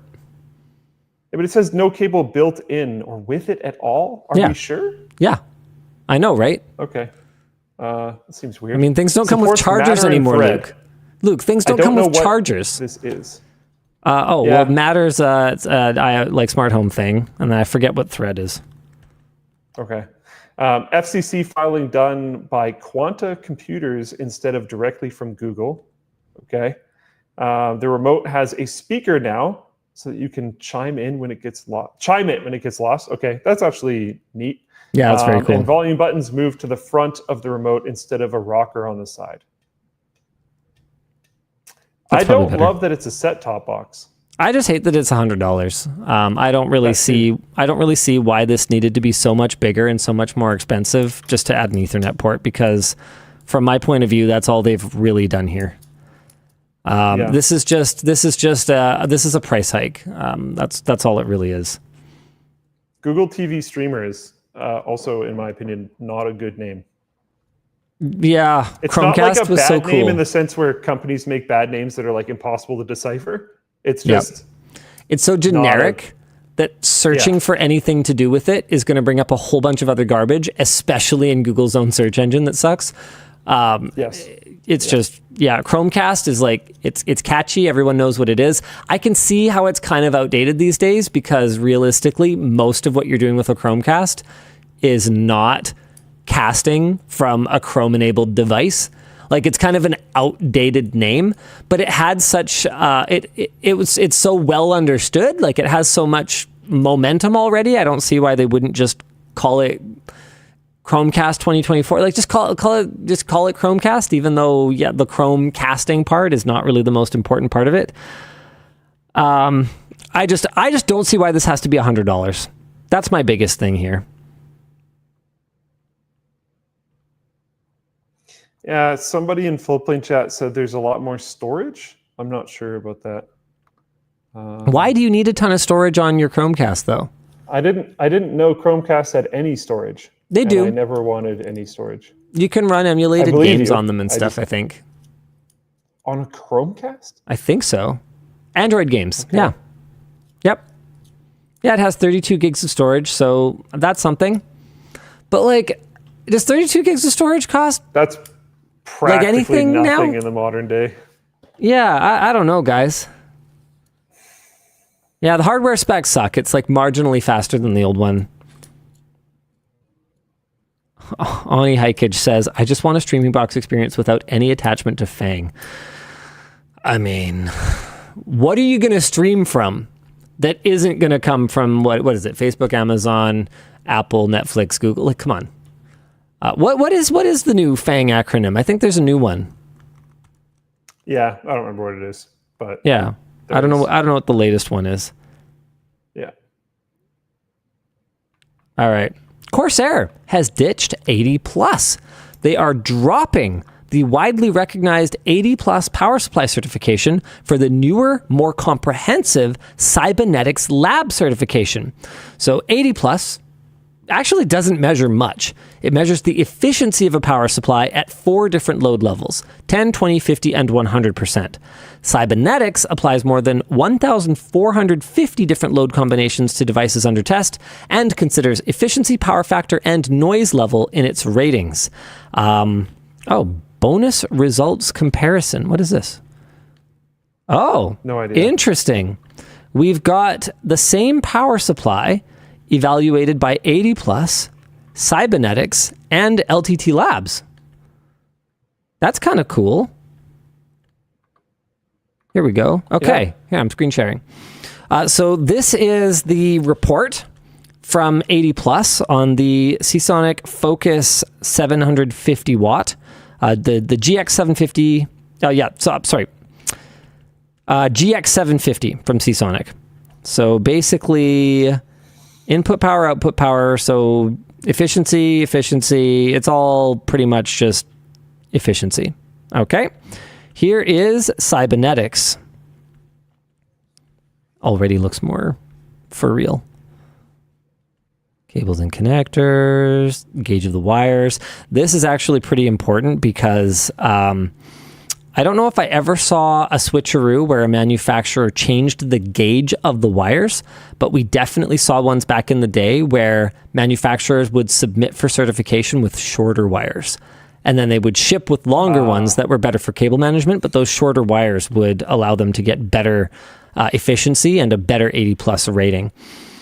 Average efficiency. Okay, cool. AC loss, hold up time. Vampire power. Ooh, efficiency graph. Oh, that's kind of cool. So minor rails versus major rails versus 12 volt rail.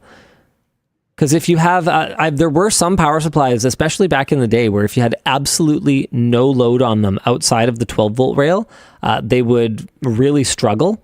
Like they expected to be evenly loaded. It's not nearly as much of an issue today, but how much of an issue is it? Well, you'll only know if you look at proper power supply testing. This is great. I actually have been very pleased to see Cybenetics start to horn in on 80 Plus's monopoly and sort of validating power supplies. And to see Corsair come out and be supportive of this is just great. Let's do away with this meaningless certification that doesn't really help people properly understand the difference between a good and a bad power supply. And try to support more comprehensive testing so that people really know what they're buying.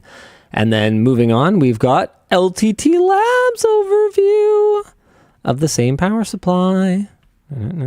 So there are things that we are interested in that Cybenetics isn't necessarily. I don't know if we've actually got that rolled out yet, but one of the things that I know we're working on is a look at the lengths of all of the cables. So we don't have that rolled out yet, so that's hopefully coming in the future. And you're really going to have to, oh man, we're going to have to scroll a lot. Brown out, hold up duration. Cool. Good job, Cybenetics. Stay real. Okay, what else we got today? What do we do next? XWAR2 asks, would you give an LTT Labs certification stamp in the future? We've talked about that as a possibility. Right now, that is not... right now, that's not something that's on our roadmap. I think we still have a lot of work to do to expand our testing across more verticals, to go deeper into testing in some of the verticals that we already test, standardize some of our testing, build up our team to have more backup so that we can test more products in the queue at once. Like there's so much that we have to do before I think we're going to try and develop a program where we boil down the quality of a product to like a simple badge or color code or a grade or something like that. That kind of makes sense? Does that kind of align, interim head of labs? Maybe I should have let you answer that question. Whoops. I don't think we've talked about that publicly, by the way. Well, gotta go. Should I pick another topic? Nice, it's just me. Perfect. Hardware hackers develop method for restoring software bricked first-gen Apple HomePods. Many users of the original HomePod have had their units bricked due to software errors. I'm not going to address that at all. Don't have USB ports, only a proprietary connector hidden under the base used by Apple for diagnostics. And Apple's only response to bricked HomePods has been to charge users for out-of-warranty repairs and replacements, leaving users with no other options until now. I see chat, I'm not addressing it. Repair guy Nick's Fix, in collaboration with, how do I say that name? David Riskalix? Not sure. And Thimstar figured out how to open the HomePod up, access the port, and fix the software. He's published detailed instructions on how to fix it yourself, or you can just ship it and pay for him to do it. The detailed instructions are on GitHub. If you look for HomePod-restore on GitHub, you should be able to find it. A very cool project. Is he coming back, Dan? Hello? Is everyone gone? Sorry, what? Is Linus coming back? Who? Oh my goodness. Oh my goodness. Okay, I can keep doing topics. I'm going to keep ignoring it. RIP Game Informer. After 33 years, the longest running US gaming magazine is gone. GameStop, who acquired the magazine in 2000, has laid off all 13 staff members. This comes after multiple rounds of layoffs since 2018, and as a final slap in the face to the staff, the farewell message wasn't written by anyone at Game Informer and looks like it was written by AI. Apparently, the next issue was about 70% complete when the layoffs were announced, and a group led by former GI, or Game Informer video producer, Ben Hansen, is now attempting to preserve as much of the publications as possible.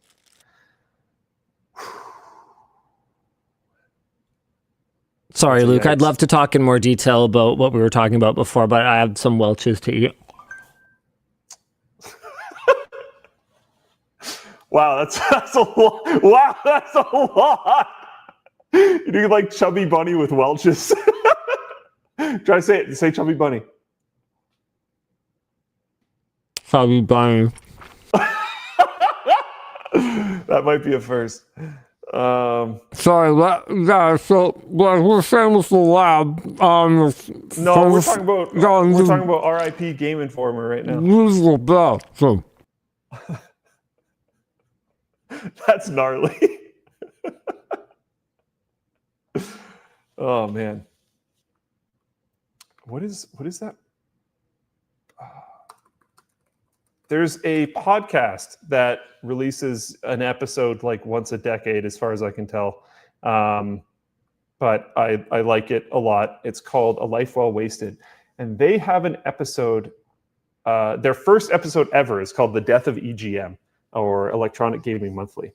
And it's actually a really cool look into the closure of one of these old gaming magazines.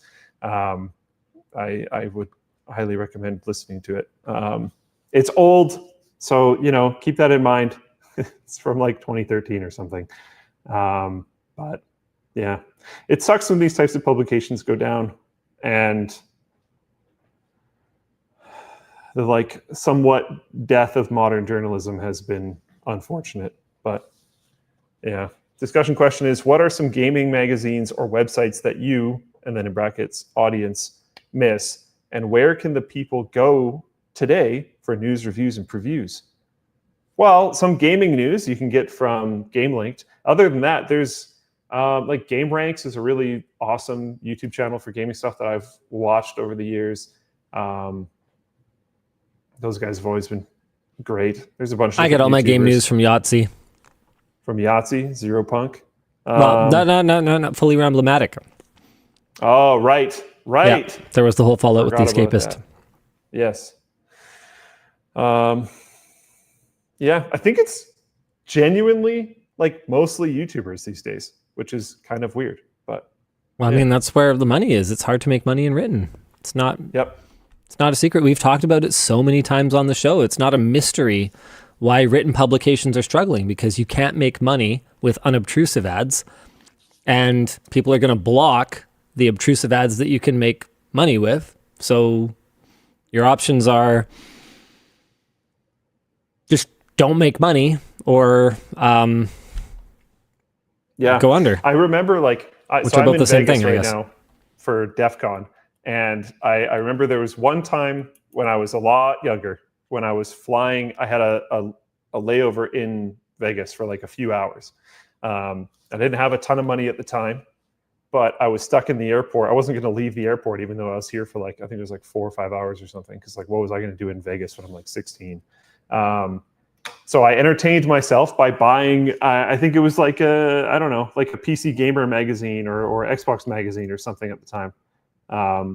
Because that was something I used to enjoy. I remember I had I think it was the Xbox magazine article that was the like all the pre-release information for Halo 2. I read that thing so many times. Oh man, I used to really like the gaming magazines. I liked having columns in them that were written by the same people all the time, so you knew like what kind of a writer that person was, so you could almost read it in their voice, all that type of stuff. It was like pre-YouTube for me for gaming news content. Yeah, I don't know. Sad, but the world keeps moving. Apparently, Second Wind Group is in hot water now as well. I have no idea how much of... I don't know much more beyond one of their creators just resigned, following apparently a couple others who resigned. Good gravy. Whew, all right. Cool. Well, good luck, everybody. Oh, boy.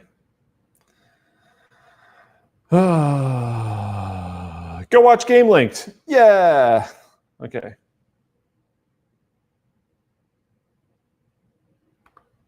Next topic.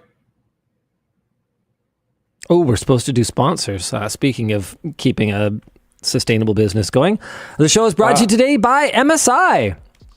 Are you dying to Mesmer the Impaler over and over because you failed to get good?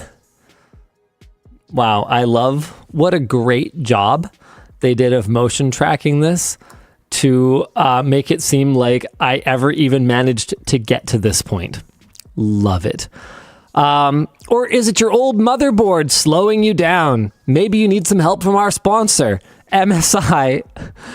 Give your old motherboard to your siblings and upgrade to the MSI Meg X670E Tomahawk. It's ready for AMD Ryzen 9000, 8000, and 7000 series processors and supports super fast DDR5 memory up to 6000 plus megatransfers per second. Just like you, a graphics card should never bend or fall under the weight of adversity. And that's why MSI has reinforced their PCIe slots with additional solder points. You'll never miss an audio cue in a boss fight thanks to MSI's Audio Boost feature. Plus, the board is durable thanks to its high-quality 8-layer PCB made of 2-ounce thickened copper and server-grade materials. So check out the MSI Meg X670E Tomahawk Wi-Fi motherboard in the video description. The show is also brought to you by Squarespace. These could be your potential customers running away from your ugly website. Okay. Cool. Dan's Bakery, now with bread and bananas. Our sponsor, Squarespace, is here to make your business look professionally polished so you'll never scare a potential customer away again. Building a website with Squarespace is easy. You can literally just drag and drop the designs that you want with Squarespace Blueprint AI. You can find a theme that matches your taste, add your product info, and you're done. No coding required. The new Squarespace Design Intelligence feature helps you with brand identity, product descriptions, emails, and onboarding for your new website. And most importantly, your customers have the flexibility to pay you through PayPal and even Apple Pay. As I'm sure you've heard, we use Squarespace for our website too. And if something goes wrong and your site does look like a man in a morph suit, no worries. Squarespace's support team is there to help you. So start building your website today and get 10% off your first purchase by visiting squarespace.com/WAN. Finally, the show is brought to you by Backblaze. Have you ever dropped a hard drive by accident? I have. Multiple times. That's why we back up our data nightly here at LMG to Backblaze. Backblaze is an affordable and easy-to-use cloud backup solution that starts at just $9 a month. You can back up almost anything from your Mac or PC and access it anywhere in the world with their web and mobile apps. You can also protect your business data through a centrally managed admin. This allows you to automatically secure all the data on your employees' computers, and they offer multiple restore options in the event of a data loss or ransomware attack. Plus, you can increase your retention history to 1 year for free. Backblaze has 55 billion files restored and 3 exabytes of data under their management, and you can try it out for free with no credit card required for 15 days at backblaze.com/WAN. All right, Dan, hit us with a couple merch messages, apparently. Yeah, apparently. Sure. What's wrong? What's with the stagnation in consumer wired networking? We've had 10 gig for decades, but they invent a newer, slower N-based T and implement that instead. Also, the U7 Pro Max bottlenecked by a 2.5G uplink. It's really hard. It's really expensive. Also, and this is going to be a real bummer for people who don't feel this way and don't agree, but faster than gigabit is just not necessary for almost anyone. And trust me, if you're one of those people who needs 2.5 gig, 5 gig, 10 gig, I hear you. I'm with you.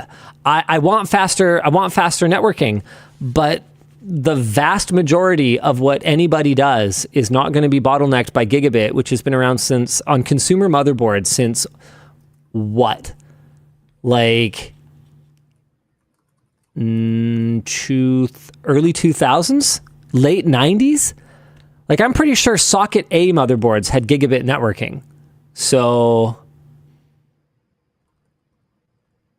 here, hold on, let me see. Okay, here's the retro web. Here we go. And this is a motherboard that was like kind of popular back when I was getting into computers. Blah, blah, blah. No issue. Okay, 2 times RJ45 LAN. Chips. Here we go. Yeah. Okay, so this was PCI gigabit, which was kind of problematic because it used up a lot of the available a lot of the available PCI bus, which was shared if you were actually transferring at full speed. Not that you really could to anything meaningfully, because your internet would be nowhere near that speed. And realistically, unless you were, I guess transferring off of NAS, you might get close, but there was Windows overhead and stuff. Like you never really saw gigabit speeds back in those days. But also, PCI just wasn't fast enough that you could get full gigabit speed. So this wasn't even proper gigabit yet, but it was already a thing like back when this board was popular. So this would have been in 2003 or something like that, like 2002, 2003 Enforce 2 era. But it's fine. And making interfaces go fast over long distances is still really hard. I mean, look at things like Thunderbolt. We can go as fast as 40 gigabit per second with USB 4, right? But those interfaces are limited to Luke. Do you know off the top of your head? Is it a meter? or something like that? Like, what's the fastest? What's the longest cable length you can do 40 gigabit over for Thunderbolt 4? I don't know off the top of my head. I can try to look it up. No, it's fine. I'm on it already.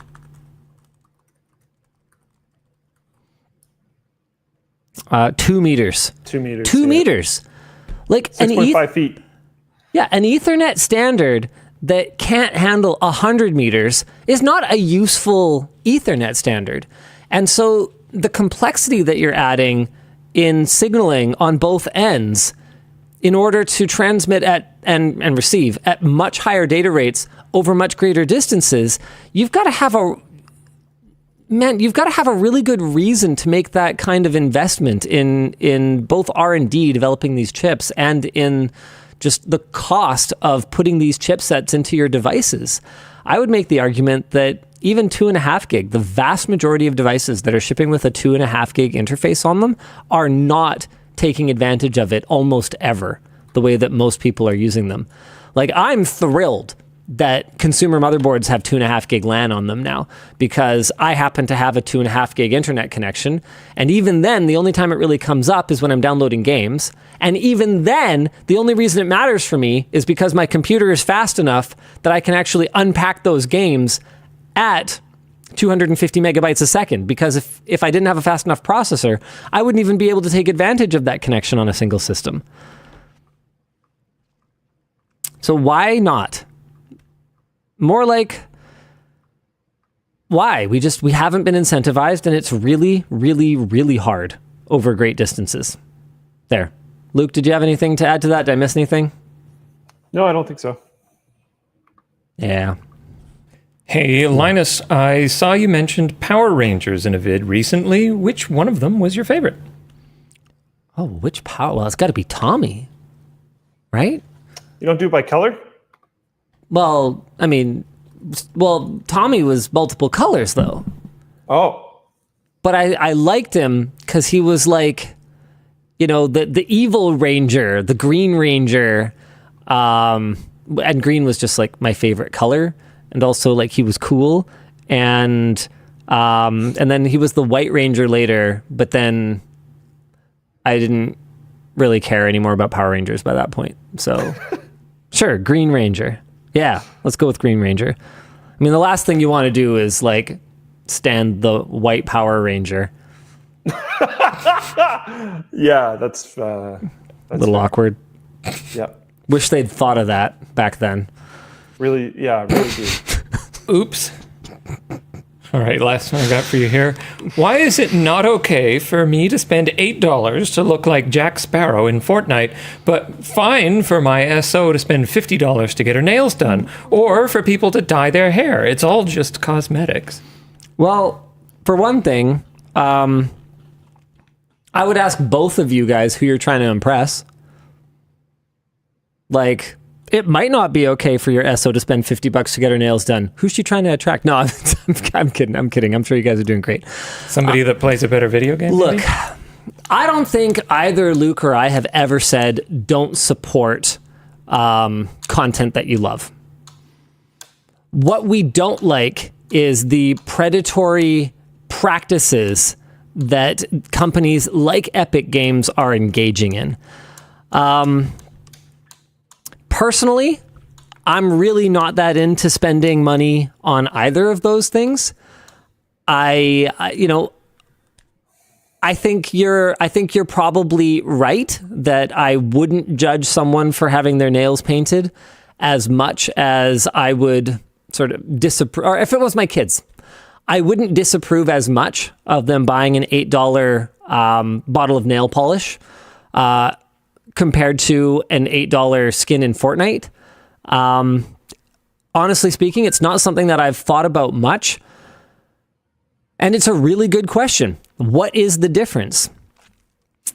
I would say that one difference for me, especially if you are doing it yourself, like if you're painting your own nails, putting on your own little stickers, putting on your own clear coats or whatever, I would say that that's an activity. I'd say that's a hobby. However, you could make a similar argument for Fortnite. If playing Fortnite is your activity, if it's your hobby, if that's your form of self-expression, then I think you could make an argument there. I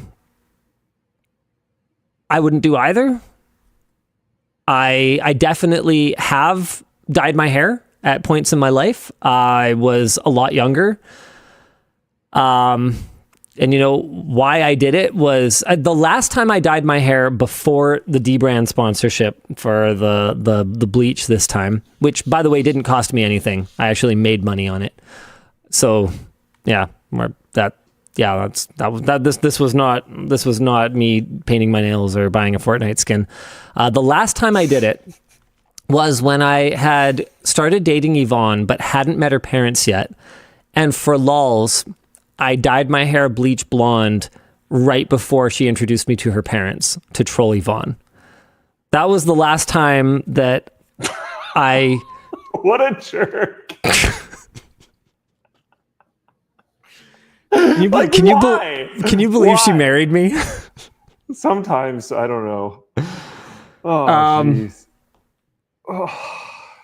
Katie Talk says Linus spent money on a facial treatment, so he'll spend money on cosmetics. Actually, that is totally true.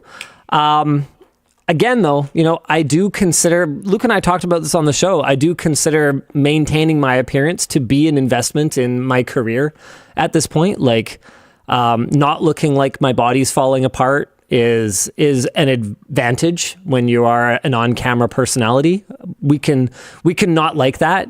We can think that's stupid or whatever, but there is no arguing with it. Like if you want to argue that, not looking presentable doesn't matter for an on-camera as a media personality, you're just wrong. Like you're just actually wrong. It's not how it works. No bro talks. I forget what it's called. Morpheus 8. It's like a micro needling, micro puncturing treatment. That's it so far. Elijah's like, yeah, that's why I got the butt lift. Oof. Anyway, I think a lot of it's like people's habits and stuff too. Like, Linus mentioned the whole predatory nature of it. It can hit people really hard. Like gambling is one of the things that I look at. Gambling has ruined countless lives. At the same time, I know of one person who has a very healthy relationship with gambling. They know that they really like gambling. They find it very entertaining, and they will take the money that it would cost to take themselves and their partner out to a movie and like get dinner, and they'll leave all the rest of their methods of getting money at home, and they'll take that money to the casino, and they get dinner at the casino and they gamble. And when they're out of money or when they feel like going home, they go home. And that's like, well, all right, if you find that just as entertaining as going to go watch a movie or more so, and you're spending the same amount of money, that seems like a relatively healthy relationship with it. But in saying that, the vast majority of people don't treat gambling that way when they gamble. So like it's not...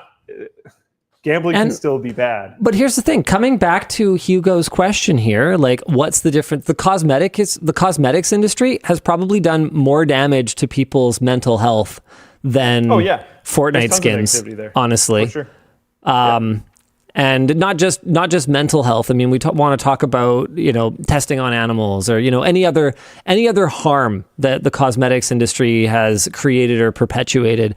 It's not an industry that I'm looking at going like, oh yeah, well that's like a perfectly reasonable thing to support. I don't know. Maybe it's that was already normalized when I was in my formative years.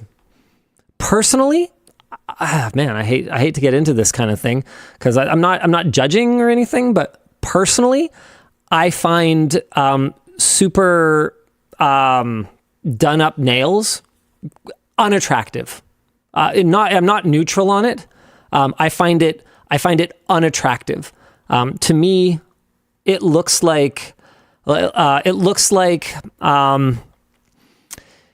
not just not wanting to like work with your hands.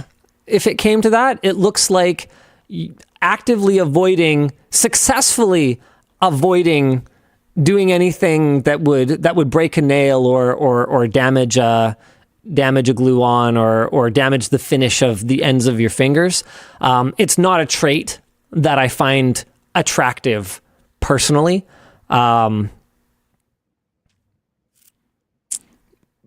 So cool. I don't know if that really means anything.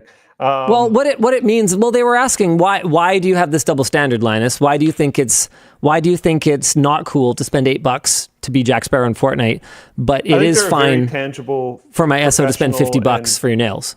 I am not into your SO spending $50 on nails. I think it's stupid. So yeah, but I think there's very tangible social and professional ramifications for not keeping up a certain level of appearance, which you have already pointed out. And I don't really think that exists with gaming skins. I think it's a different thing. I think if you show up looking disheveled all the time, people don't take you as seriously. Yeah, but if that's you fair. Show up without gaming skins, I don't think anyone cares.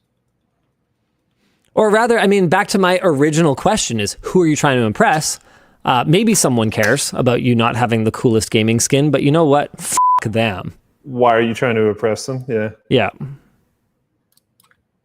016 Live says Linus is kinda judgy.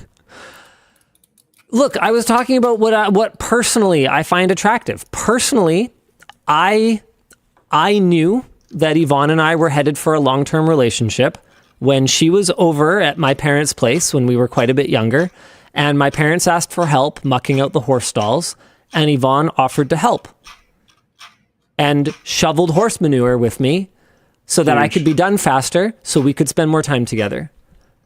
If she had said, okay, I'll see you in a bit, I can't do that because I might damage the finish on my paint on my fingers, I'd have been like, cool.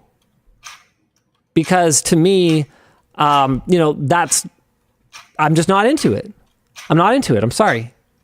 And that works for some people. And you can be, and that's totally fine. Yeah, and that's totally cool. But I'm just not into that. That's all. Yeah, hit me. Judgy Linus. Oh, topics, right. I got signed out. Perfect. Good timing. Luke, you got any topics? Yeah, Luke, are you fidgeting with something? Yeah, stop it. I was. I'm sorry, I stopped. Linus still has his phone on. Luke is fidgeting. No, I don't. My phone's been muted forever. It was muted already. So I was switching between the free spin and the not free spin. Oh my god! Sorry. Shake your leg like a normal person. He's probably doing that too. Oh yeah. Are you sure you don't have ADHD as well? There's no way he doesn't. I'm pretty sure that I do, and I'm just fine. There's no way he doesn't. Have you considered meth? Did you just say meds or meth? Meth. You're gonna get us demonetized with that. Sorry. You're not sorry. If you were sorry, you wouldn't have done it. That's one of my favorite Yvonne lines. Yeah, that's good. All right, Logan Paul sues CoffeeZilla for defamation. Oh, boy. Investigation YouTuber CoffeeZilla is being sued for defamation by pro wrestler and fellow YouTuber Logan Paul. Oh, okay. Accurate. I mean, he is, isn't he? Doesn't he fight in the WWE or whatever? I guess technically anything you've been paid to do, you're a professional at, so sure. Yeah.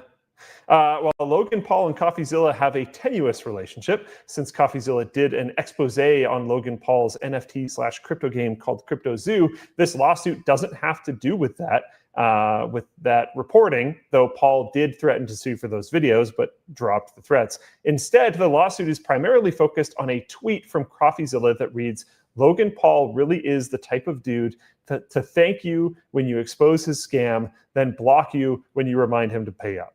The tweet is referring to Paul's announced buyback of crypto assets from the community that invested in CryptoZoo that only promised to cover a fraction of the money invested and apparently has not yet materialized. Thankfully, to protect from frivolous lawsuits, CoffeeZilla has media insurance, or errors and omissions insurance, which is standard insurance for many media outlets to use when being sued for things like defamation. Except his insurance company refuses to cover his claim, meaning that CoffeeZilla will have to pay expenses out of pocket. Yoicks. To help fund their defense, CoffeeZilla has done a merch drop, which can be found at coffeezilla.store. Okay, so there's a couple of things here that I feel like are necessary to talk about. His insurance company failing to cover him is due to sort of a comedy of errors, where I think CoffeeZilla's existing errors and emissions coverage was expiring, so he asked to get a new one, and then they got him a new one, and he was like, hey, but does it like have this coverage? And they're like, yeah, and then he didn't read it, and it turns out it didn't. So who's liable for his insurance not covering this is probably TBD after some kind of legal process pays out, but that's what I believe we know so far. The other thing is, a lot of people don't seem to understand what defamation is. It's a word that I've used before. It's a word that we've used before as a company, and it has a really specific meaning that I think a lot of people do not understand. If you were to say something like, hey, don't do a defamation about me, don't defame me, that doesn't mean you can't say anything negative. You can absolutely say something negative. You just better be damn good and sure that it's true. Defamation is saying something about someone that damages their reputation and isn't true. Now, the definition of truth and who the onus is on to prove the veracity of the claims is going to vary from region to region, depending on, how the laws are worded and how everything is set up. But functionally, defamation, slander, libel, all of these things are only bad if what you're saying is not true. So our discussion question here is, how does one defame someone with a reputation as bad as Logan Paul's? That's fine. Yeah. It can still obviously happen. Yeah. This is going to be a really tough one because, as far as I can tell, Logan, by the way, not legal advice, but I just want to make it really clear, guys, that there is nothing wrong with saying something about someone that hurts their reputation that is true. And personally, I have never objected to someone saying something about me that hurts my reputation that is true. My only objection has ever been when someone says something that damages my reputation that is not, in fact, true. So this is where Logan Paul is going to have, I guess, a challenge ahead of him to prove that what CoffeeZilla said was untrue or misleading and also damaged his reputation. If you want a deeper dive into the legal side of it, not CoffeeZilla, Legal Eagle has a video from 2 weeks ago that goes over the case. Man, it's wild. Maybe check that out. In CoffeeZilla's line of work, it is wild that he was without errors and omissions insurance. So errors and omissions insurance would cover if you accidentally defamed someone. So it's kind of a CYA for, if he did accidentally defame him. Looking at this tweet, though, that feels like it's going to be a really difficult case for Logan Paul to prove. Like, maybe the plan is just to bury him in legal fees as opposed to actually collect any money from him. I also can't imagine that Logan Paul really needs the money from CoffeeZilla.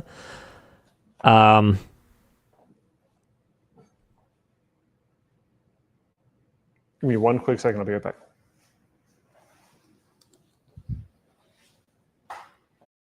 Yeah, okay. He apparently specifically chose a state that didn't have anti-slap laws. So the idea is just to bury him in legal fees. So slap, I forget the exact, I forget what it stands for, but basically it's like it's a frivolous lawsuit that's just designed to waste someone's time and money. Strategic lawsuit against public participation.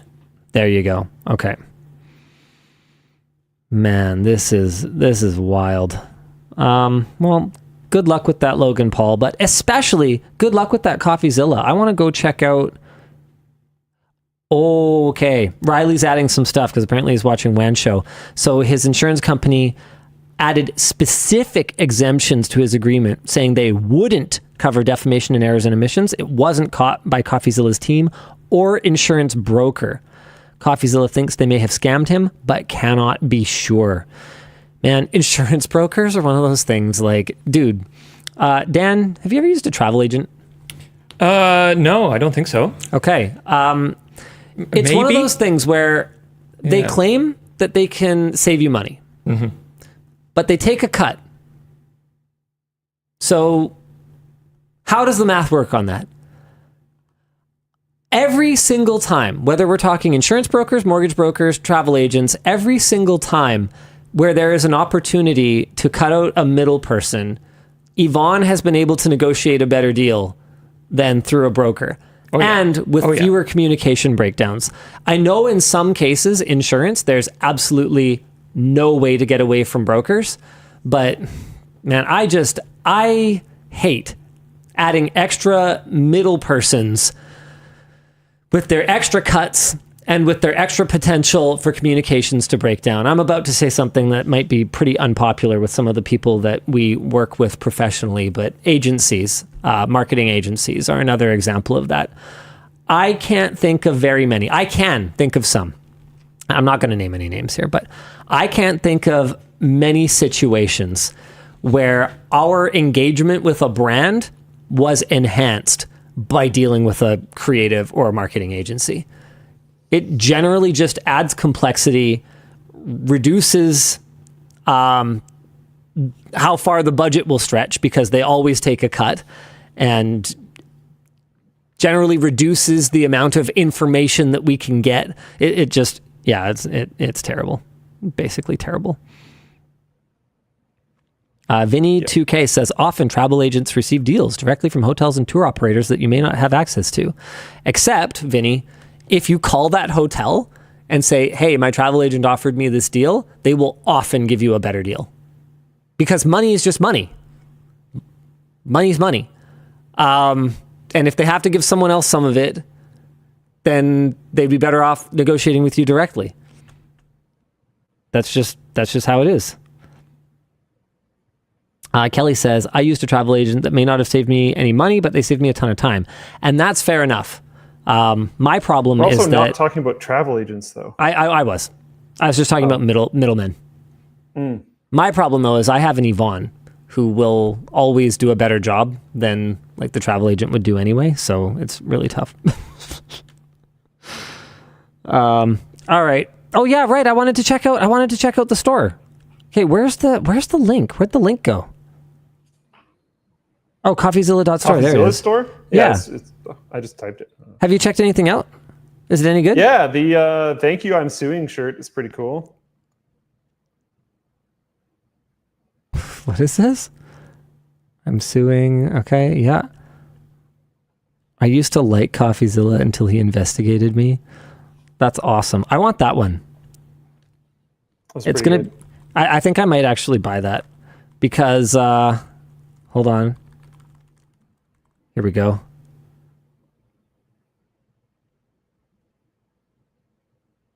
CoffeeZilla. Boom. Investigated. Look at this guy. Look at this mug. He looks guilty. It's a different guy. That guy has a beard. Yeah, I know, right?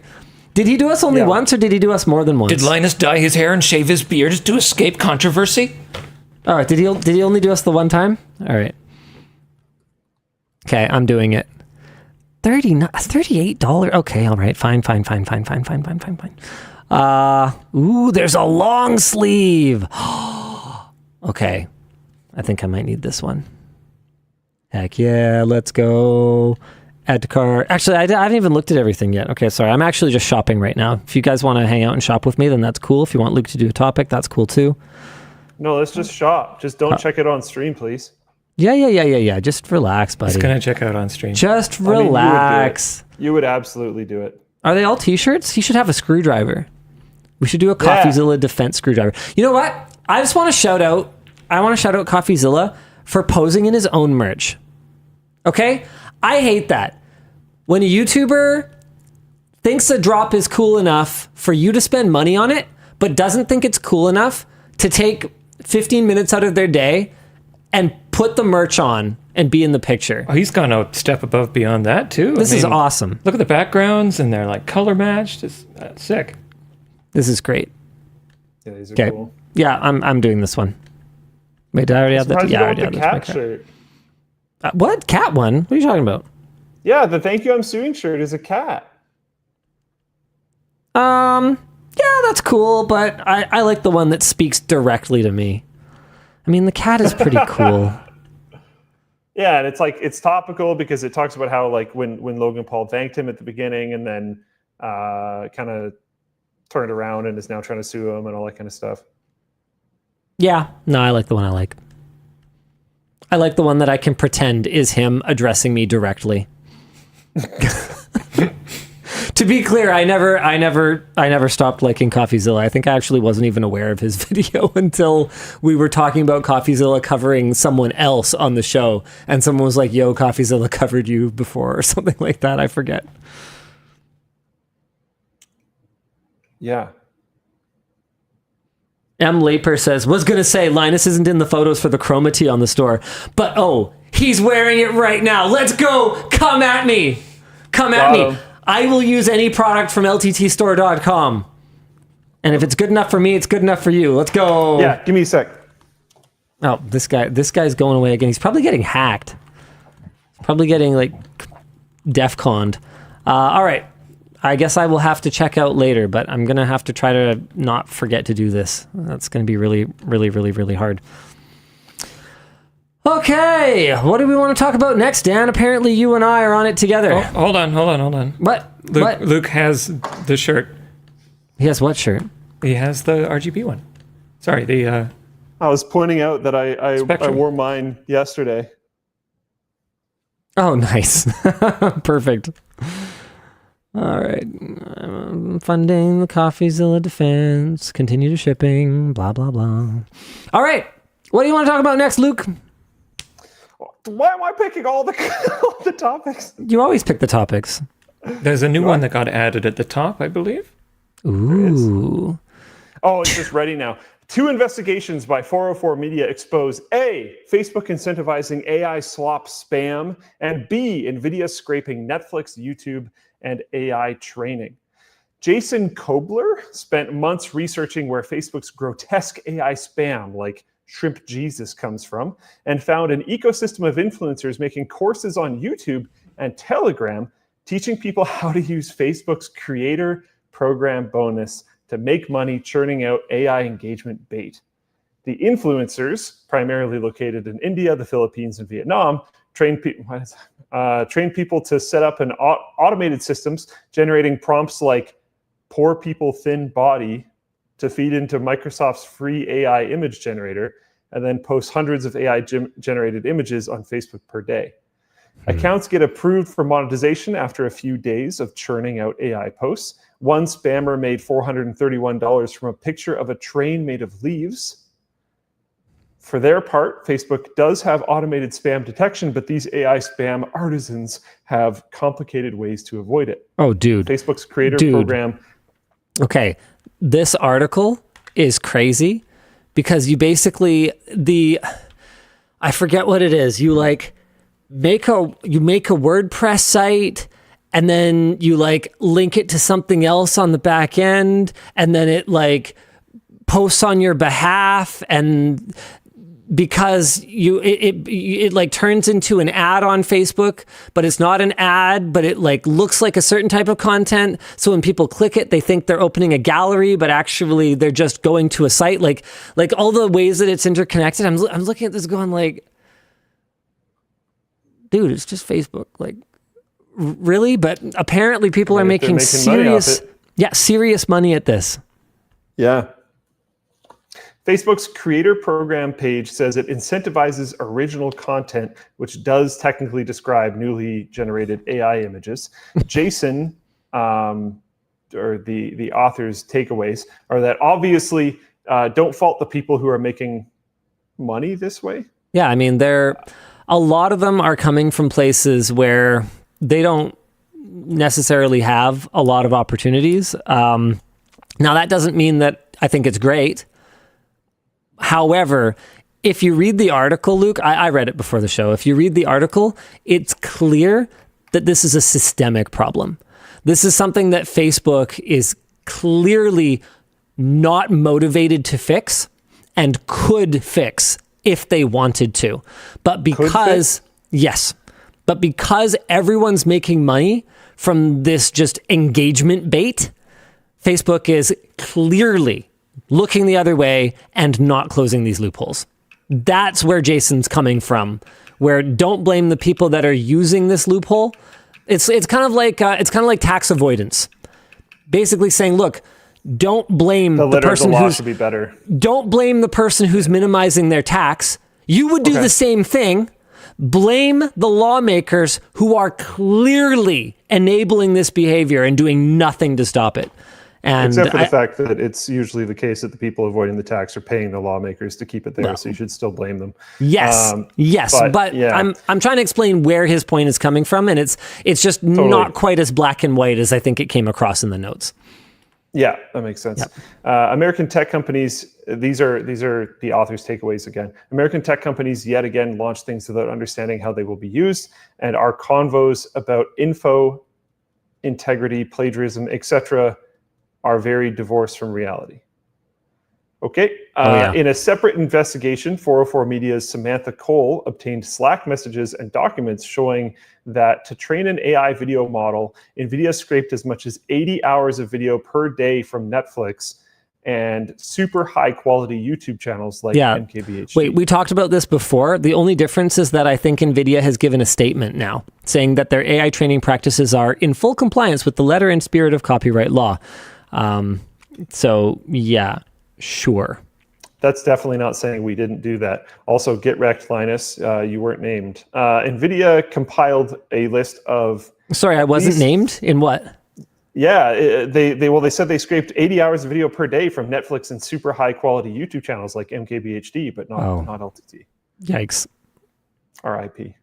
NVIDIA compiled a list of at least 38.5 million video URLs to scrape. Screenshots show a senior employee discussing downloading the whole Netflix. When asked if they had approval for scraping, the same senior employee called it an executive decision, saying that we have an umbrella approval for all of the data.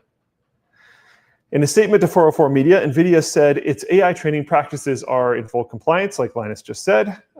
When asked for comment, a Google representative linked 404 Media to a Bloomberg interview in which YouTube CEO Neil Mohan said that OpenAI scraping YouTube to train its Sora video generator would be against YouTube's terms of service. Which isn't them saying that they... that statement to get rid of the heat. That isn't them saying that NVIDIA wasn't given permission. That's true.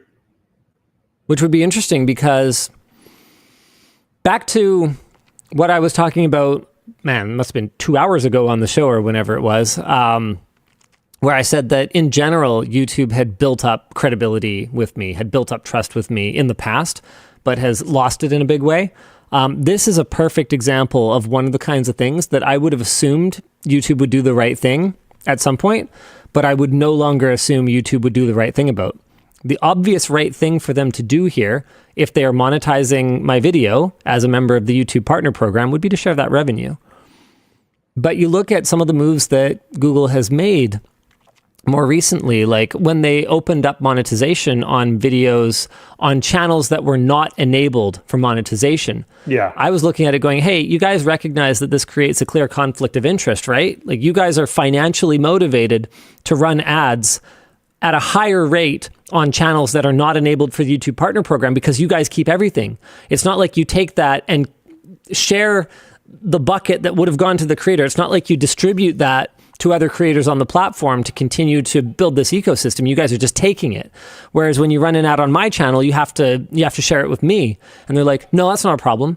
I'm like, look, we're not doing anything wrong. I'm like, I didn't say you were favoring it. I said it's a conflict of interest. I said you guys are financially incentivized to favor it. And basically that was the end of the conversation. So this is another clear example. If Google were to monetize video that's being uploaded to the platform in this way, this is another example of something that I would have once upon a time assumed that they would share with their creator community. And nowadays, I don't believe that they would.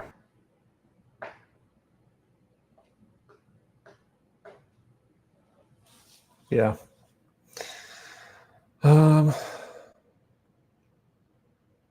I don't know. This whole thing's going to suck. Someone, I think, tweeted it or something. There was a Bing chat response that they got to a question. No, it was on Reddit, I think. A Bing chat response that they got to a question which cited the LTT forum. Nice. Thanks.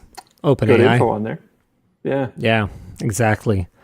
Sweet. macOS Sequoia asks for permission. A lot. Apple has been trying to step up security on the Mac in recent years, making it more awkward to run apps that require certain permissions or apps from non-App Store sources. With Sequoia, Apple will remove the ability to control-click to override Gatekeeper when opening unsigned or non-notarized apps.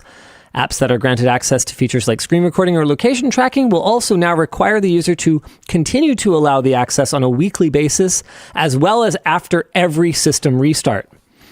Apple has not commented publicly, but apparently has confirmed to multiple developers that this is not a bug. Some articles suggest that this could be a domestic abuse prevention measure, while others liken it to Windows Vista's UAC prompts, calling it a subscription you didn't buy but can't cancel. Our discussion question is, where do you draw the line between keeping users safe while staying out of the way of power users that don't want you to nanny them? I don't have answers here. Yeah. The problem is that, okay, back to the domestic abuse argument, if a spouse is, screen sharing or screen recording everything you do, should you find that out if you're not tech savvy? I don't know the right answers here, but I do know that I would find those prompts annoying and I would want to get them to go away. I think there's other ways to deal with that, like a computer use awareness little notification. It could be I don't know. I think that's not too difficult of a thing to do. You could do a pop-up once a week. Did you know that your screen is constantly being recorded? This is not normal activity for most users. We're just making sure that you're aware because there could be issues with this. Something like that would be fine. Easy things just get okayed. Yeah, but super annoying constant password prompts result in terrible, easy to crack passwords. That's not a solution either. Yeah, GFreako1 says this is going to end up just like cookies. You'll click the button and not read it. Yep. Yeah. 100%. Exactly. It's that's why I'm saying try to bundle it into a warning, a non-standard usage warning of some form. After 33 years, the longest-running U.S. gaming magazine is gone. RIP Game Informer. You did? Oh, all right, cool. Yep. All right, let's do some merch messages, and then I kind of actually need to go. Got him. Oh, okay. Hit me, Dan. Is Dan there? Dan's not there. Oh. I guess I'll read some merch messages. Tristan says, am I the only one who's really impressed by Zen 5? Thoughts, Luke, Linus, Dan? Yes, it's only a marginal performance improvement, but at 30 to 40% less power and a lower MSRP, hey, PBO exists. Tech community seems cold on them. I mean, I think we made our position really clear in our review. We were quite positive on Zen 5. We acknowledge that it's not for everything, and it's not for everyone. I am super not stoked on the fact that AMD didn't give it a higher power target out of the box, and the fact that I have to void my warranty in order to see the generational uplift that is absolutely there if it was unlocked from the factory. But it's also not the first time that we've seen this kind of very conservative power management from AMD. We've seen it before with their 5000 series and 7000 series X3D chips.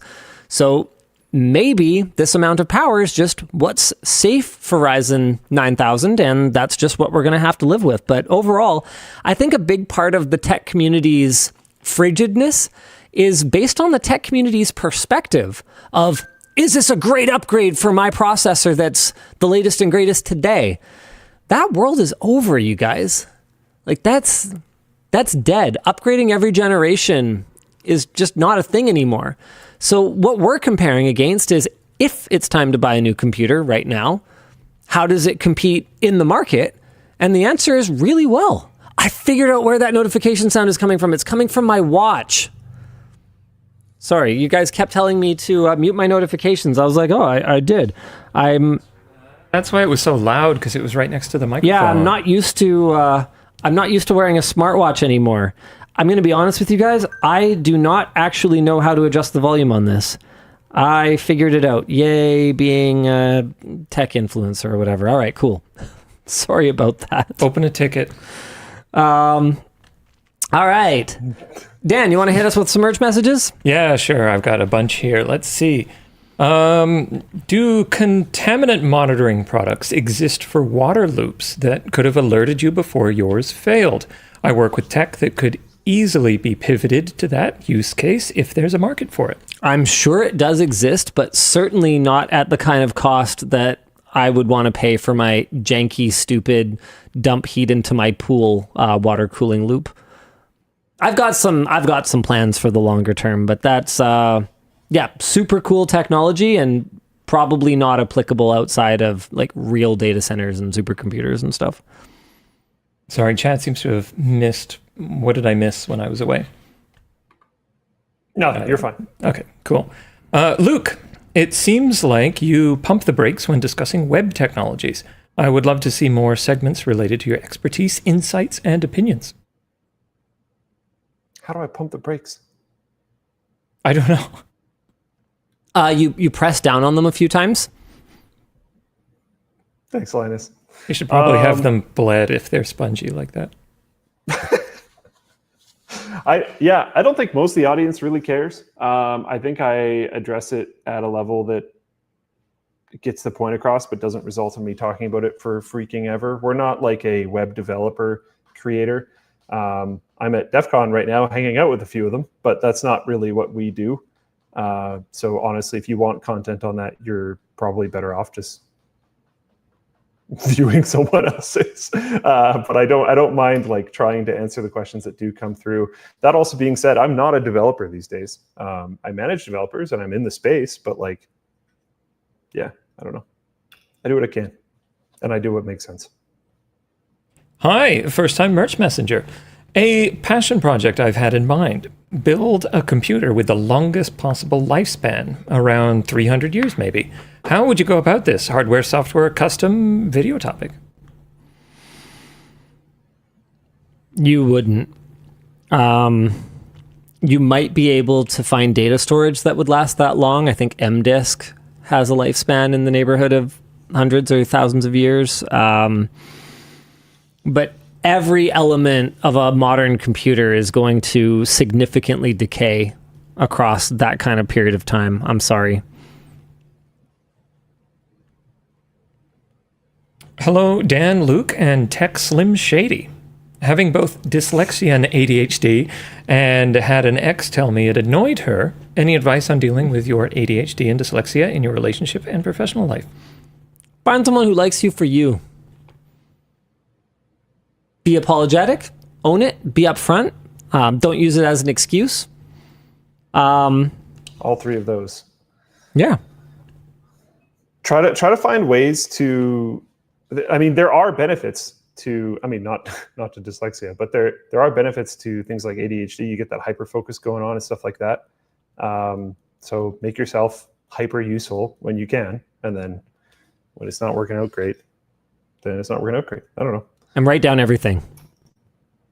Yes. To the best of your ability. Memory. Yep. This is technically after dark, right? Yeah. Yeah, sorry about that. No, that's all good. I had to push the buttons. Okay, let's see. Just started college this week at 37. Wish me luck.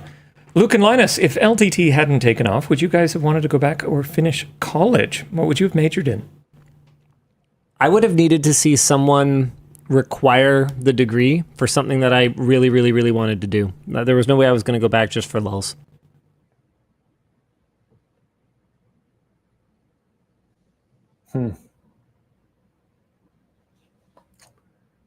feel like I still probably would have done software engineering. But realistically, if it was now, I wouldn't be going that route. Not because like I feel like people are going to spin that. Not because like, oh, AI are going to take the jobs or anything like that. Just I've kind of started doing other things now. It's been a long time since I made my decision to go to university. I respect the decision I did make at the time, but it's not the same one that I would make now where I'm at in my life currently. It is what it is. Hello, WAN people. I just found out that our two Blazers run Windows 7 while on the network with a port open for service. Not to mention that we have confidential part files. Thoughts? You and everyone. I mean, obsolete Mike muted. software. Oh, sorry. Mike muted. Oh. You and everyone. I mean, obsolete software is a reality in the daily lives of so many technology workers and administrators. Try to do better. Good luck, everybody. Yes. I feel like we're headed into kind of a dark age, right? Because for things like old nuclear reactors or like, really old machine shops or like a lot of obsolete Windows 95 and Windows 98 stuff is like, it's bad or whatever, but it can be not on the network. So it's not that bad. Whereas we're headed into the Vista and Windows 7 running machines of the world being obsolete and probably way more connected and therefore potentially a worse attack vector. Yeah. I think we're headed into a very dangerous period as far as like outdated IT infrastructure and security goes. Love the podcast. Gives me something to listen to while I drive semi-trucks. When is the next Noctua collab? I don't know. We're not going to force anything, right? Screwdriver was cool. We made some brown screwdrivers, and that was cool. But I don't think there's anything on the docket right now. Hi, DLL. I'm a big fan of the adult Lego sets like Pac-Man, Nintendo, and Atari. What Lego set would you buy instantly should it come out? Greetings from the Netherlands. Oh, my goodness. Lego's really expensive. Someone gave Ploof, I forget who this is, but a viewer, I believe, gave Ploof a Lego set or like a Lego diorama of our set, like the Build Corner set, and it is so cool. Like the ideas they had, they did everything from like the LED strips at the bottom of the little cages to the little arm that sits on that our camera guys use to hold the camera. Like it is so cool. I would buy it. That's awesome. I would buy it. I would want one.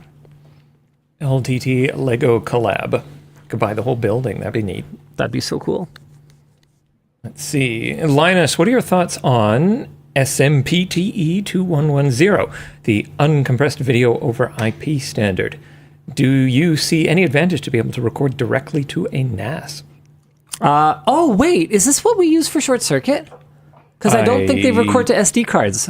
I don't think so. I don't know. But if this allows you to... I've never heard this term before, at least not that I remember. But if it allows you to record on a camera and then just stream out of an Ethernet cable to a NAS or something like that, then I love it. And I think it being uncompressed, though. Being uncompressed seems weird. Why would you even want it to be?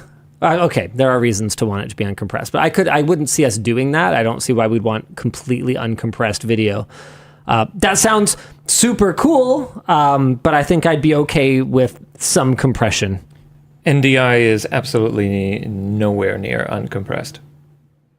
None exists in Floatplane chat. Yeah, and there's stuff other than NDI. NDI is not the only option for video delivery over a local network. Yeah, I think we found some stuff with labs that was absolutely not going to be good for it. Okay, let's see. Hey, Linus, with all the Mr. Beast allegations going on, I was wondering, were you invited to the big YouTuber video? If so, why did you not go? I don't think Jimmy's ever invited me to be in a video. I don't know. It's weird. I feel like even though I'm West Coast, so I'm like a 2.5 hour flight from LA. Whether I just haven't made the right social connections or people, like other creators know who we are. Like Luke talked about this years ago, where he went to TwitchCon for the first time and like thought fans were going to approach him and they totally had no idea who he was.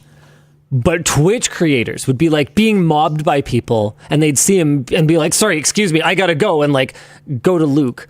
People know who we are. Very cool, but very surprising experience. But I feel like they don't really think of us as like, I don't know, like, I don't know. It's like I'm tech dad or something. Like I'm not, I don't think I'm, you're not hip super and with social when it comes to creators. Like you don't really go to, like you don't like going to events. I guess that's true. Sorry, I know Mr. Beast is East Coast, guys. I'm saying like a lot of collabs happen in LA. LA is like the hotspot. Yeah. I wasn't specifically talking about Jimmy there. I just meant like I don't really get asked to collab on anything. Like Ludwig has collabed with us, but I feel like he was really the one who drove that. I can't really take any credit for it. Like he called me recently. He had people give him advice on his birthday. I think I ended up giving A-tier advice. You know how I did it? I was at a badminton gym and they just had like some books, like motivational books. And I just like read the titles off the spines of like motivational books. And he was like, that's pretty good. That's pretty good. And then I like flipped my camera over and I showed him that I was just reading off of something. It's pretty good. That's pretty great. I enjoyed it. I think part of it is a weird people over a border in the corner situation where people would have to, I mean, America is so huge and there's so many things to do. A lot of Americans don't even have passports. I know American YouTube creators that don't have passports. Like they're not going to be coming up to Canada. It's not convenient when you can like drive down the street for 10 minutes and have as many other collabs as you want in a few different areas in the States, like New York, Texas, LA. And on top of that, you don't like going to events. And I think when you do, you probably don't do a ton of the socially things. I don't think you go to the parties, things like that. So, okay. Yeah. So basically, not in the mind space, and then difficult because far and over a border and everything else. out of sight, out of mind. Tech dad. Yeah. No, I like the tech dad angle. Yeah. Okay, let's see. I got a couple more for you here. Hi, LLD. I'm a young adult with his first serious partner. Linus talked about a don't go to sleep angry rule in the past. Where did it come from? I instead find that resting helps solving conflicts. It's not meant to be literal. What it means is don't leave things unresolved. So, like, don't go to sleep angry means don't walk away in a huff. It means don't just leave something and let it fester. It means talk it out, work through it, work together, as opposed to just letting conflicts, letting disagreements pile up over time until they explode. And last one I got for you here. Hey, DLL, question for Linus. Crosscode Dev's new game Alabaster Dawn got announced. Radical Fish news? Looks really neat. Any thoughts or hopes for the games? Well, I didn't Seems like know this is about where it. you're hearing it for the first time, yeah. From the creators of Crosscode. Break Nyx's curse and guide humanity's rebirth in this top-down 2.5D action RPG from the creators of Crosscode. I can already see some similarities. Oh yeah, there's no way I don't buy it, but yeah. Planned release date to be announced. Solve intriguing puzzles, explore a changing world. Okay, this looks very closely related gameplay-wise to Crosscode, so really I'm not expecting to get a really different gaming experience out of it, but what I am expecting, I really like I like the way they've changed the art style a little bit to make it more clear what level things are on. The world looks a little bit more 2.5 dimensional here, which is going to really help with puzzle solving, I think, in some cases. But for me, it's going to come down to the story. I love the characters. I love the story that they created with Crosscode. So as long as they have taken the time and care to, write a great story for this, then I'm stoked. Yeah. If you're excited, don't forget to wish list. It's very important. Can't wait. Oh, I'm not going to need to remember that. No, it's good for the devs. Oh. He's saying, Yeah. Oh, Yeah. I see. Well, I'm not signed in here. Oh, I am signed in. Oh, look at that. Okay, sure, fine. There. Cool. Add it to my wish Nice. list. Let's go. Very good. All Good, right. Linus. I'm happy. I'm happy you're signed in on that laptop. That's What? a good thing. Oh. What? I'm I signed into hope your Steam Steam. account gets compromised. I I'm hope signed it into does. Steam. Who cares? Luke, I've got new laptops for you guys, so we'll lock them down before we distribute. Good. You lock it down. I'm just going to take it off the table and pull my laptop out of my bag. So those are your options. We'll ban your laptop off the network. You can't ban my laptop from the network. Yeah, we can. No, you can't. Yeah, we can. I'm not, and I won't be able to get any work done. All you can use a work laptop that's locked down. I'll just bring one from home. We'll ban that one. Fine, I'll buy another one. What are you going to do? What are you going to do? What are you going to do? What are you going to do, smart guy? You ever Change think the of whole that? network to approved only. That would suck. No, Luke. No. you don't want to do that. Linus, why are you doing this to me? What are you going to do? I'm kidding. How many hours did I have in Crosscode? I'm going to check. We'll just hire a lot of people to manage that. We've got the infra Linus team. They just follow him around with tablets just to block firewall rules of Macs and ports and. How do you check that? You should be able to see on the games page. Oh, yeah, here we itself. Yeah. Oh, there it is. Whoa. Okay, some of this has got to be I left it on overnight. I apparently have 270 hours in Crosscode. There's no way. Oh yeah, because my son played through as well, so it's probably half of that. But anyway, I definitely have over 100 hours in Crosscode. It's a really good game. Okay, I think that's it for this week. We'll see you again next week. Same bad time, same bad channel. Okay, bye.